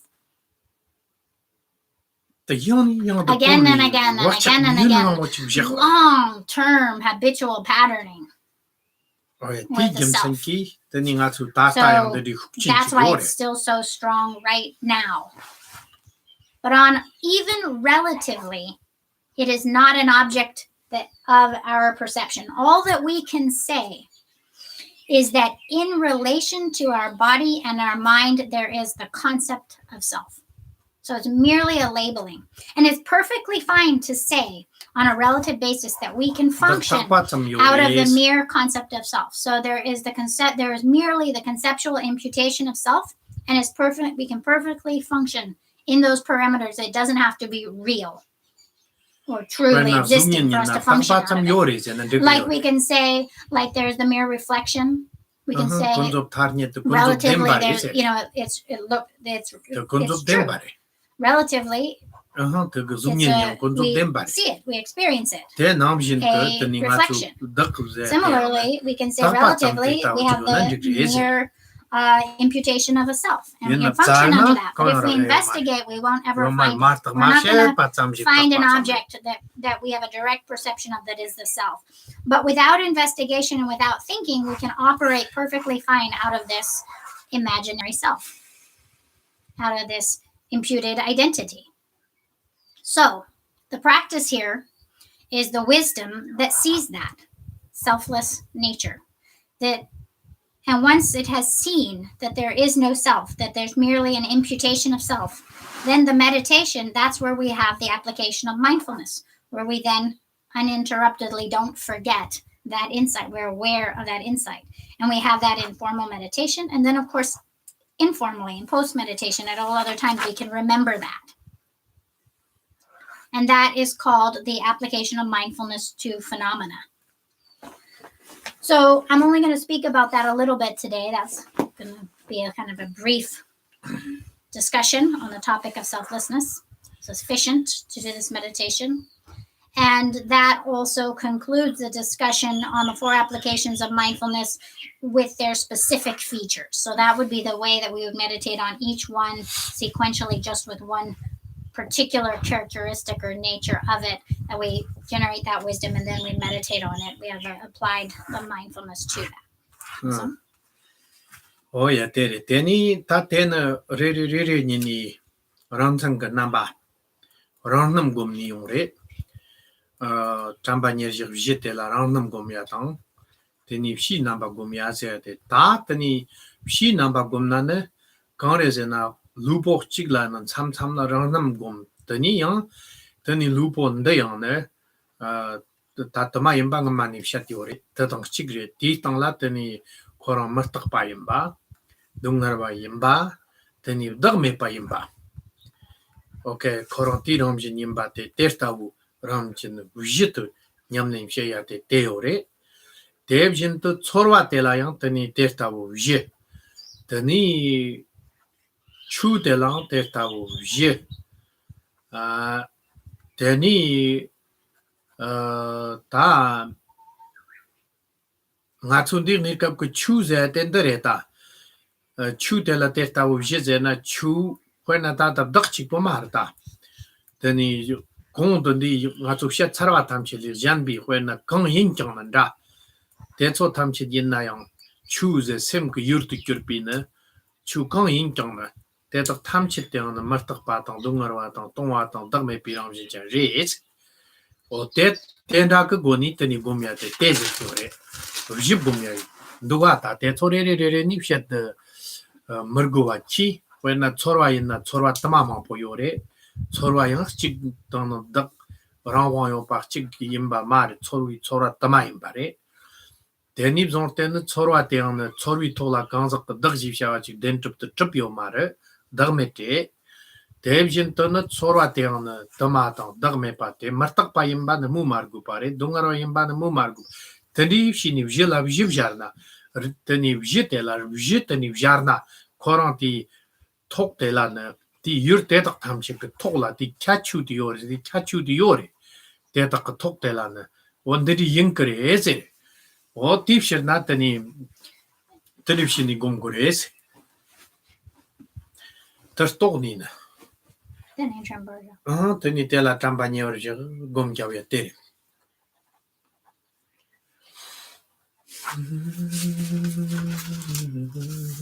So that would be where we apply one characteristic or nature or feature of the object to each one specifically. So that would be that one. Then we also can at times do it where we apply all of those characteristics to each object. So then we have like for instance, we take the body and all that entails. And we already know it to be multiplicity. So that's one meditation. Then we also meditate on its nature of suffering, and then on its impermanence, and then on its selflessness. And we could go through and apply each one and generate the insight and then apply the mindfulness to that. And the same thing with sensations. And the same thing with mind. We apply each four of those to mind. And then the same thing with phenomena. And in phenomena, we could go back to yesterday's discussion, not only just of the identity of self, but there's a lot of phenomena that fit under the category of phenomena. And we could apply any of those that we can think of and apply these four lines of reasoning that they're multiplicity, impermanence, suffering, and selfless, that there isn't a self existing there. And so that would be then taking these four applications, the four insights, to one application of mindfulness with the object, for example, of phenomena.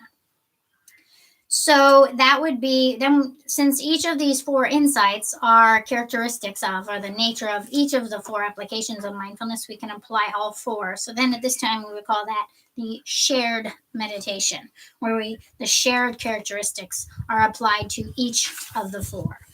So with sensations, for example, then we already know the suffering of them if it was explained, and that we would apply the mindfulness to that.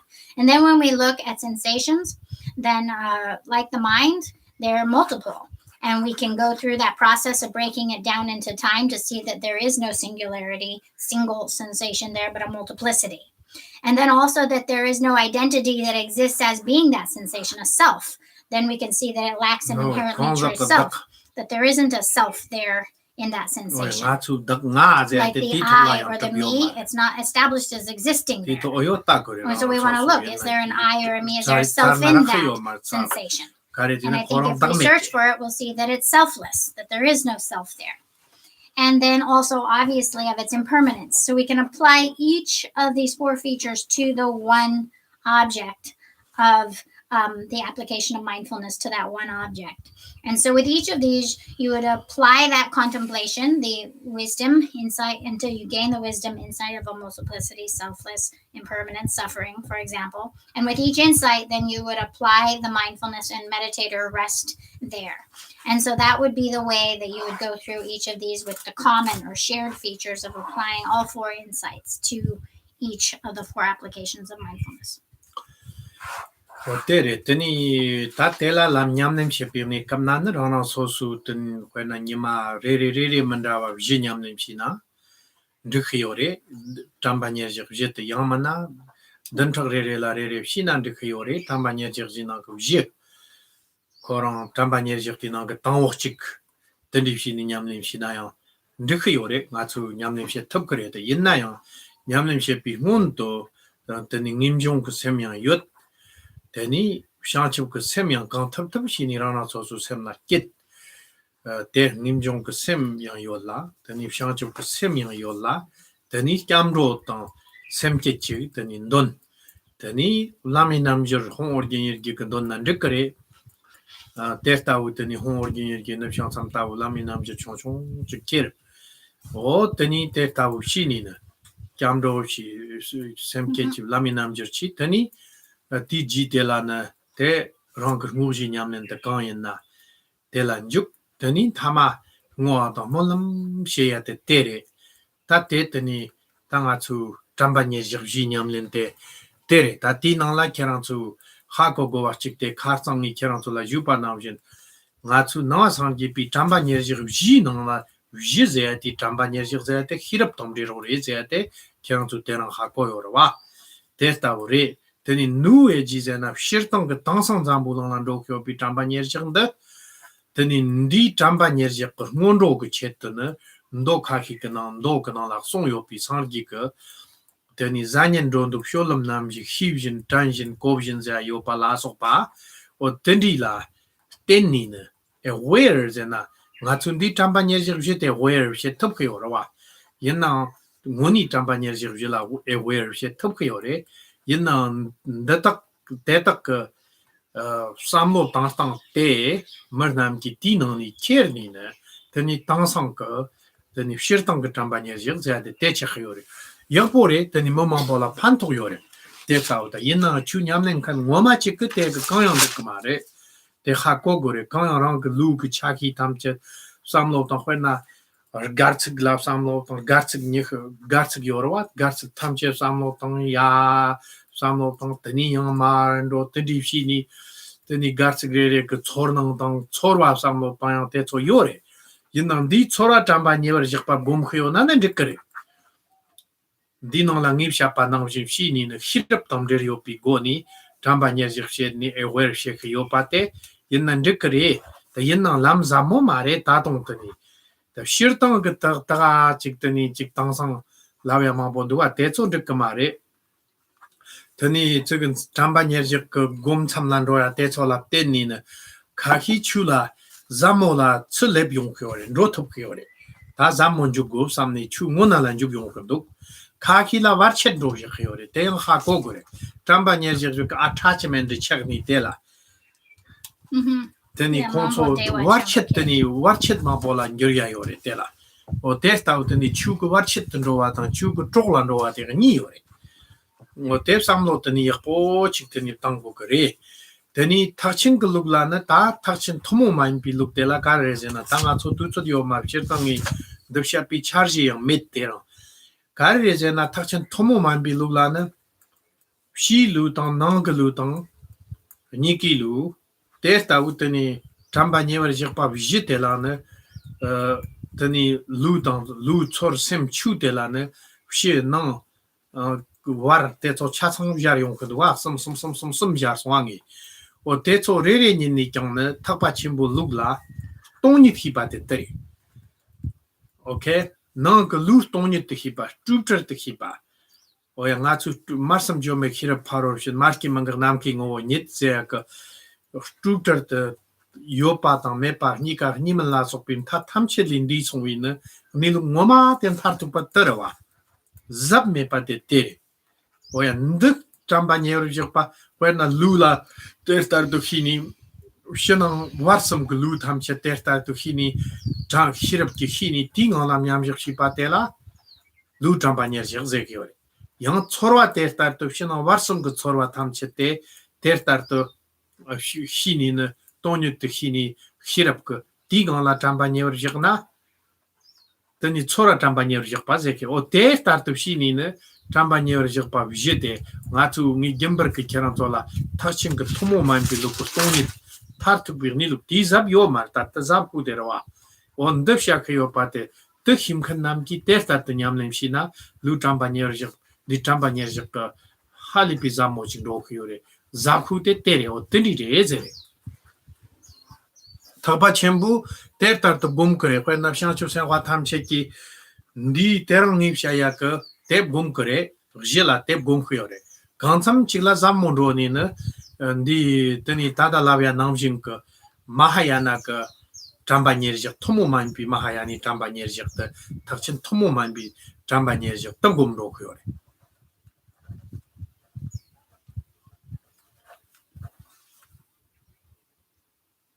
어때래 토몬고 검스랑 토모만비 검스랑 이래 어떤 일이지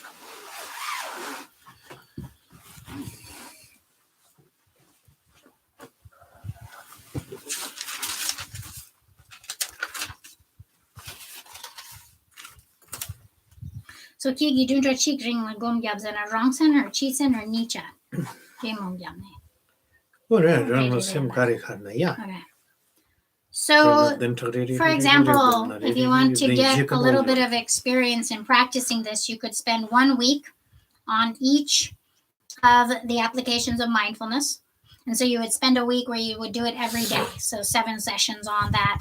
And you could do it either on its own characteristics or the shared characteristics, or a combination of both, like so many days on its own characteristics and then so many days on its shared characteristics. And then for each session, the way that you would make a session would be, you have your 3 excellent principles. In the excellent beginning, first you would do any contemplation that would give rise to the determination to be free, renunciation, followed by then meditating on and cultivating the bodhicitta as your motivation. And then connecting that into refuge by reciting the words of refuge and bodhicitta, the refuge prayers. And then if you wanted, you could do a short Guru Yoga, such as the 7-line prayer and the Vajraguru mantra. So that would be we're looking at framework. You have your excellent beginning, which is determination to be freed, arousal of bodhicitta, refuge in bodhicitta, prayer recited 3 times, and then 7-line prayer. That's your beginning. Then you have your main practice, which is contemplative meditation and resting meditation. And so then you would, whichever of the week, whatever you're spending apparent time on each of the applications of mindfulness, you then, whichever of those applications you're doing for that meditation session, you would practice that. And it's contemplative and resting meditation alternating. And then at the end, you would dedicate the merit and make aspirations. So that's your formal 3 excellent principles of practice. Important to understand here is that the formal main practice that's called the 4 applications of mindfulness in the Buddhist tradition, which is universal to all schools, is that you generate a wisdom, this wisdom that we've just spoken about, in relation to each object, each of the 4 objects. And it is that wisdom that you're meditating on. There are some teachings in some of the sutras which talk about a preliminary practice that is called the application of mindfulness.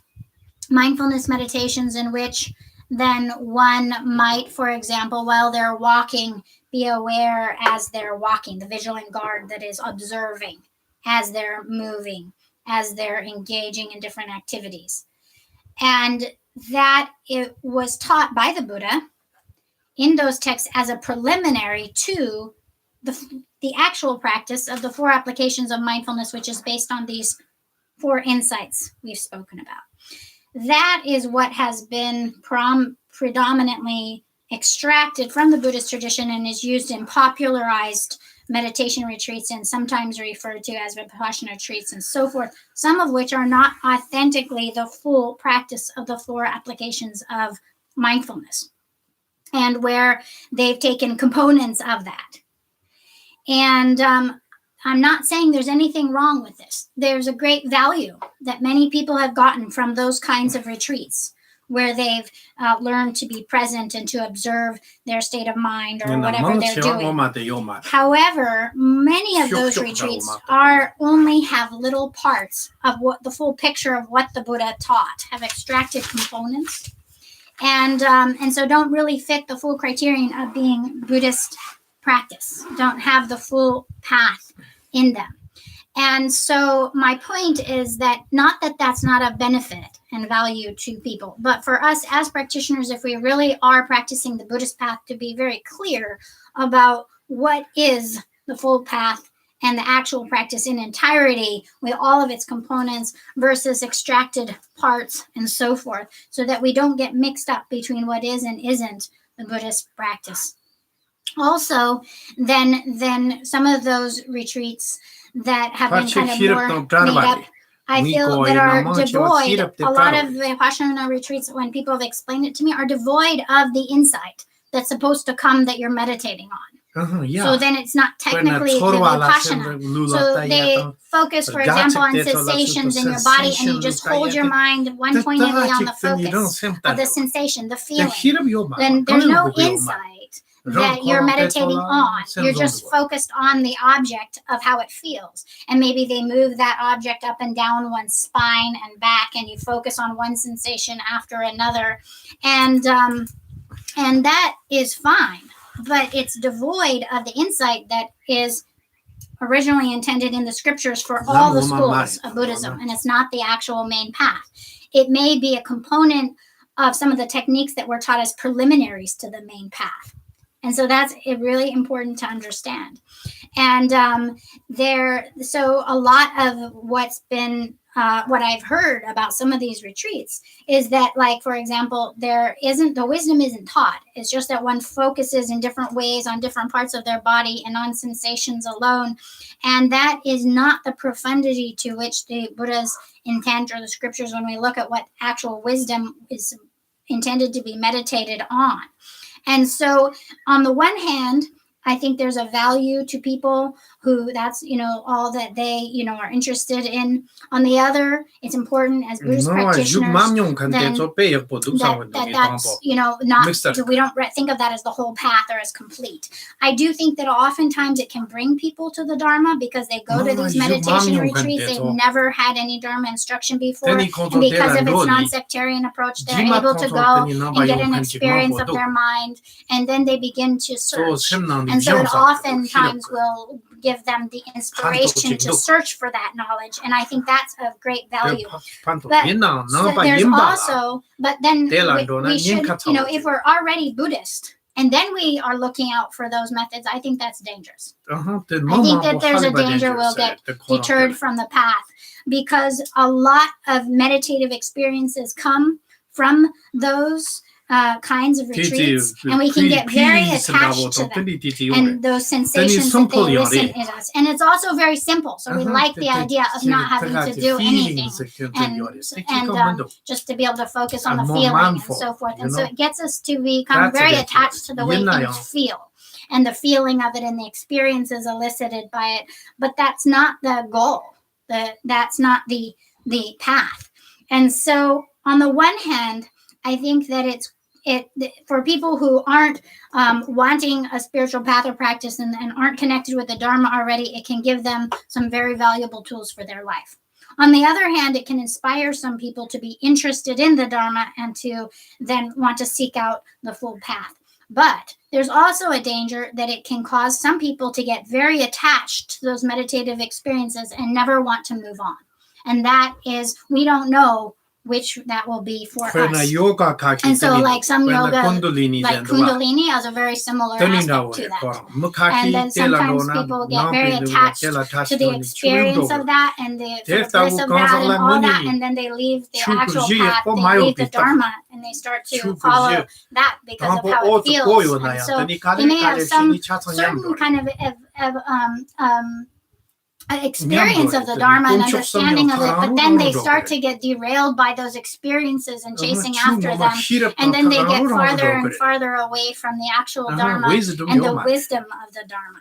And so it's important to just kind of be aware of that and to gauge that for ourselves. But as those of us who are already sincere Dharma practitioners, I don't encourage those kinds of practices, pursuing them alone as a path, because we don't know that it won't become an obstacle for us. So for some, it becomes a companion to the Dharma, and for some, it can become an obstacle. And so that's just the caveat or warning.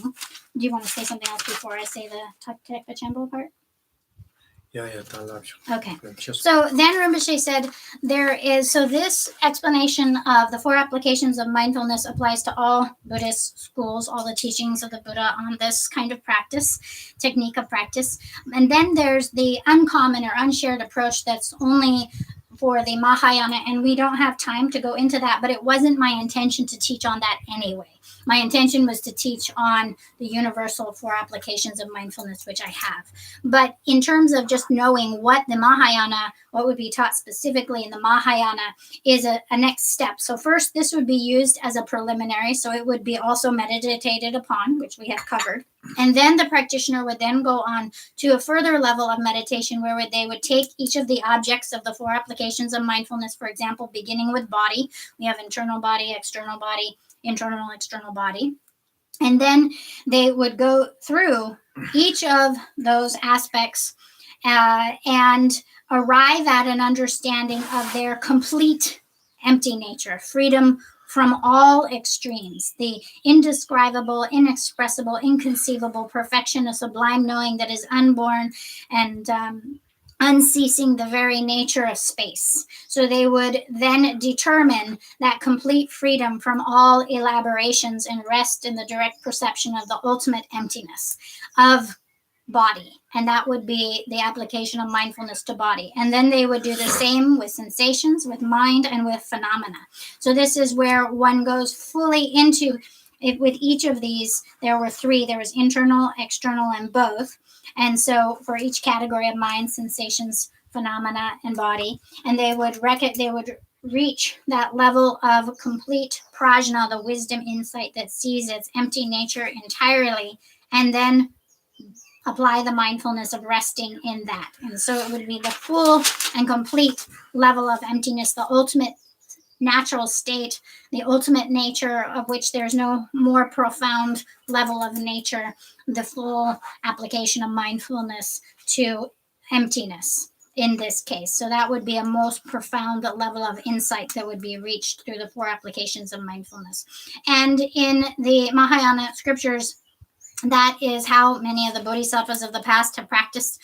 Usually they would already have a basis of what we taught on here, and then after that was fully sort of internalized and incorporated into their experience, they would lead them further onto the complete freedom from all elaborations, which is the unshared and unique approach of the ultimate view of the Mahayana, and then they would meditate on that. So then that would be the unshared or uncommon approach of the Mahayana tradition. Oya, teninda gumbim riute nga tso te zi bsha jesong de yenam dor du patsam chipsha na when nga tso gimbar ta martak patang teni mar teni karsa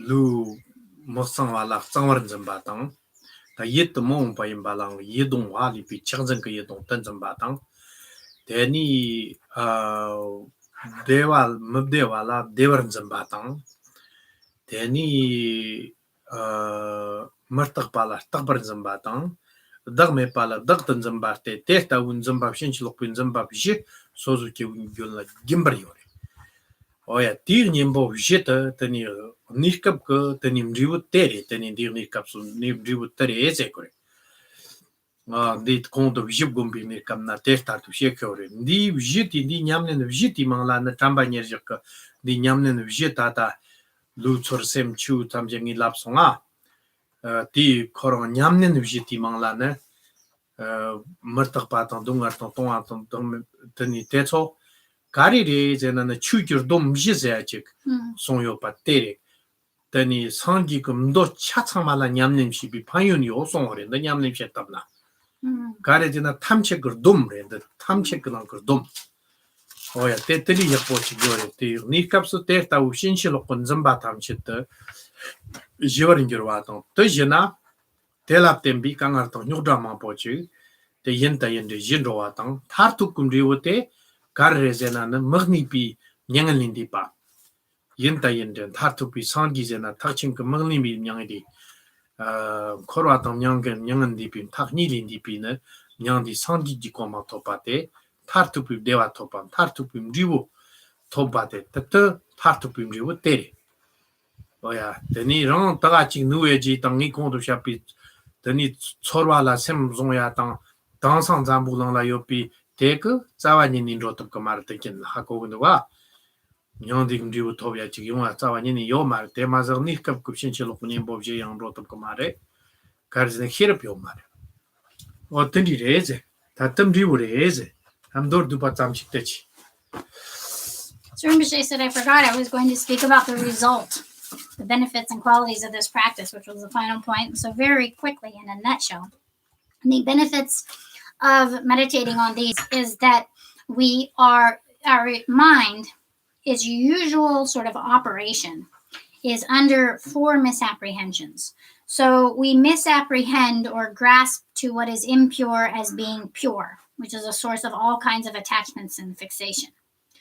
We misapprehend what is unhappiness to be happiness. We misapprehend what is impermanent to be permanent. We misapprehend where there is no self for there to be a self. And so we essentially believe that then there is purity, happiness, permanence, and a self. That is a misapprehension that, while not necessarily formally conceptualized in our mind, we're constantly operating under that assumption. And that has all kinds of deleterious effects for us. So when we meditate on proper apprehension of apprehending things as they are, corresponding to their actual nature through these 4 features of impurity, impermanence, suffering, and selflessness, what happens then is that we have the temporary results of being relieved from all of the problems that those misapprehensions give us. It remedies those misapprehensions. We start to relate to things according to how they are through then the application of mindfulness to body, to sensations, to mind, and to phenomena. And we stop trying to make them what they aren't and believing them to be opposite to what they are. And we have a vast range of beneficial effects and positive qualities that comes from that. These 4 correct ways of apprehending reality are a summary of all of the Buddha's sutras. So all the beneficial qualities and effects that we would get from practicing the Buddha's sutras are happening from practicing these 4, because they summarize their sort of the collective fruit, all of that. So it's that has that level of impact on our experience. It's very powerful. It turns our mind away from misapprehension and thus pacifies and brings a peace of mind from all of those afflicted mental thoughts and afflictions. And so it brings it and it pacifies, it relieves us from an enormous amount of unnecessary temporary hardship and suffering. That's the temporary result. The ultimate outcome is a transcendence of suffering, is attaining nirvana, is actually the great nirvana of going beyond the 2 extremes of samsara and nirvana, attaining the state of complete and total awakening, the ultimate state of Buddhahood, true and absolute happiness. And so that is the ultimate result or benefit of doing this practice of realizing these truths about our nature through the 4 applications of mindfulness. Now, if you look at the New Age mindfulness that doesn't involve the application of mindfulness to these insights, that is merely focused on a sensation or feeling, it will not bring the ultimate result of a complete transcendence of suffering. It will not eventuate in nirvana, nor will it even bring the temporary results of remedying those 4 ways we misapprehend phenomena that bring us all the temporary problems that we have. And so that is because it is not based on the wisdom that realizes these 4 ways of correctly apprehending phenomena. And so it won't be it won't serve as a remedy to those. So that is a brief overview of the benefits and qualities and results of this practice. So that was a short teaching on the 4 applications of mindfulness. And it's my hope that in the future, then that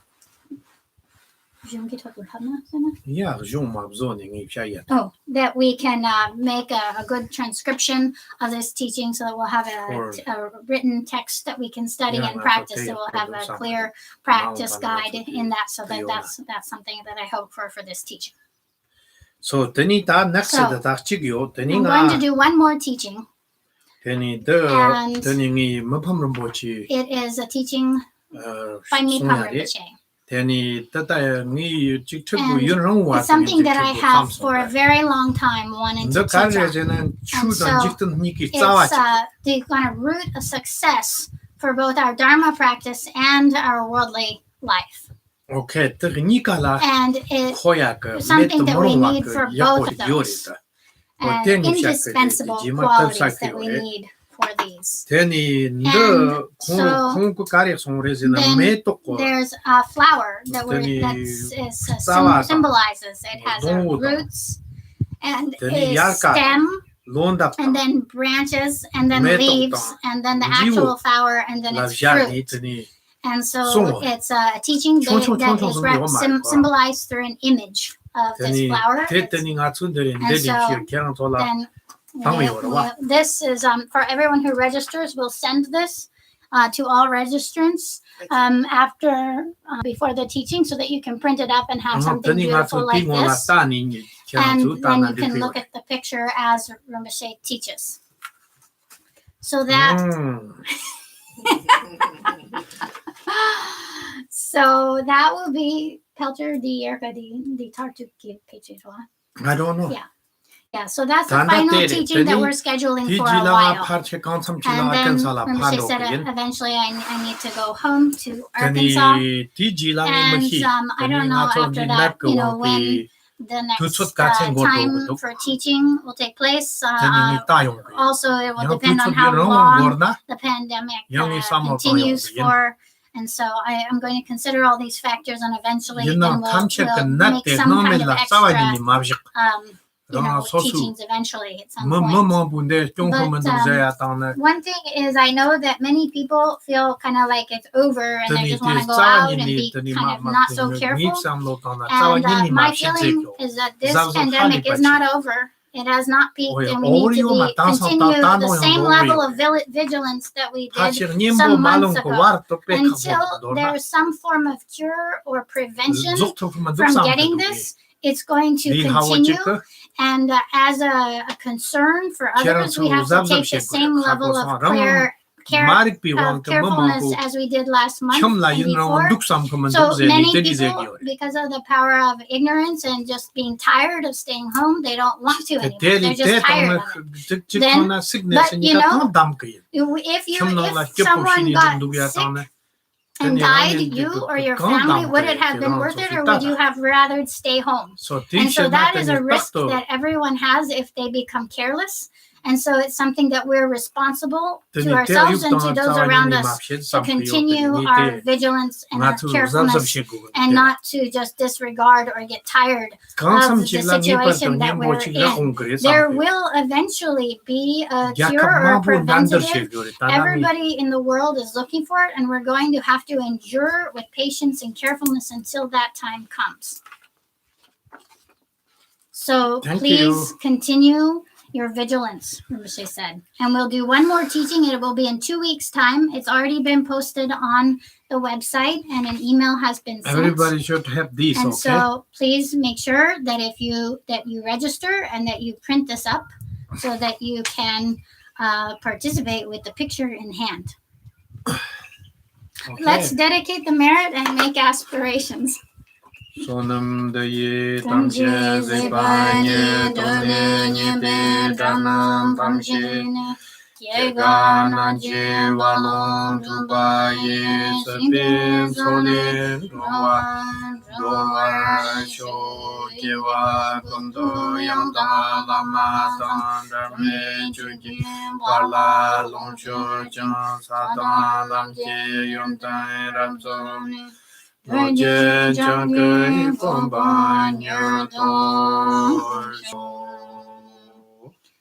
as the heroic Manjushri achieved omniscience, and like Samantabhadra too, following in their footsteps, I completely dedicate this merit. Just as all the victorious Buddhas of the past, present, and future extol the sublime qualities of dedication, I too completely dedicate this root of virtue to all noble and virtuous conduct. Throughout all lifetimes, wherever I am born, may I attain the 7 qualities of the higher realms, and at birth may I meet with the Dharma and have a complete freedom to accomplish it accordingly. There may I serve a qualified Lama, and day and night be immersed in the Dharma. Through realizing the teachings, may I accomplish the meaning of the heart essence, and in that very lifetime cross over the ocean of conditioned existence. At that point, may I teach the sacred Dharma Dharma within conditioned existence and tirelessly accomplish benefit for beings. May the great waves of impartial benefit to others bring everyone simultaneously to Buddhahood. Throughout my many lives and until this moment, whatever virtue I have accomplished, including the merit generated by this practice, and all that I will ever attain, this I offer for the welfare of sentient beings. May sickness, war, famine, and suffering be decreased for every being, while their wisdom and compassion increase in this and every future life. May I clearly perceive all experiences to be as insubstantial as the dream fabric of the night, and instantly awaken to perceive the pure wisdom display in the arising of every phenomenon. May I quickly attain enlightenment in order to work ceaselessly for the liberation of all sentient beings. Buddhas and Bodhisattvas altogether, whatever kind of motivation you have, whatever kind of beneficial action, whatever kind of wishing prayers, whatever kind of omniscience, whatever kind of life accomplishment, whatever kind of benevolent power, and whatever kind of immense wisdom you have, then similarly I, who have come in the same way to benefit beings, pray to attain these qualities at this very moment for the peoples and the nations of the earth. May not even the names disease, famine, war, and suffering be heard. Rather, may their moral conduct, merit, wealth, and prosperity increase, and may supreme good fortune and well-being always arise for them.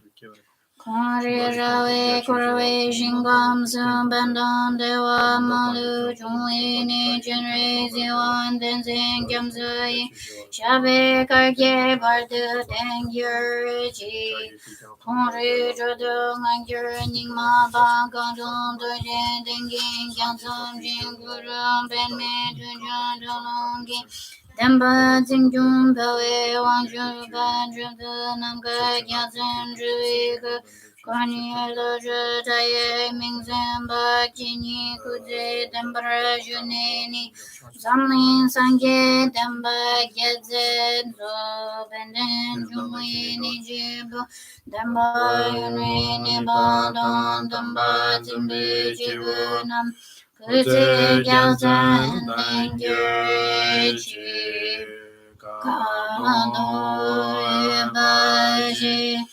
Karbu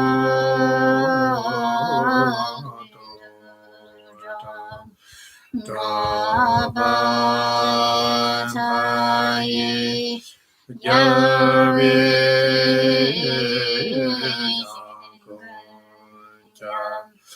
Jadai Yawa Kuntaye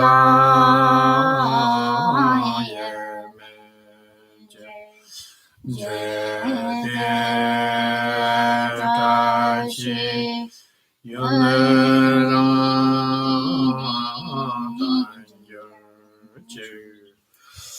Thank you so much.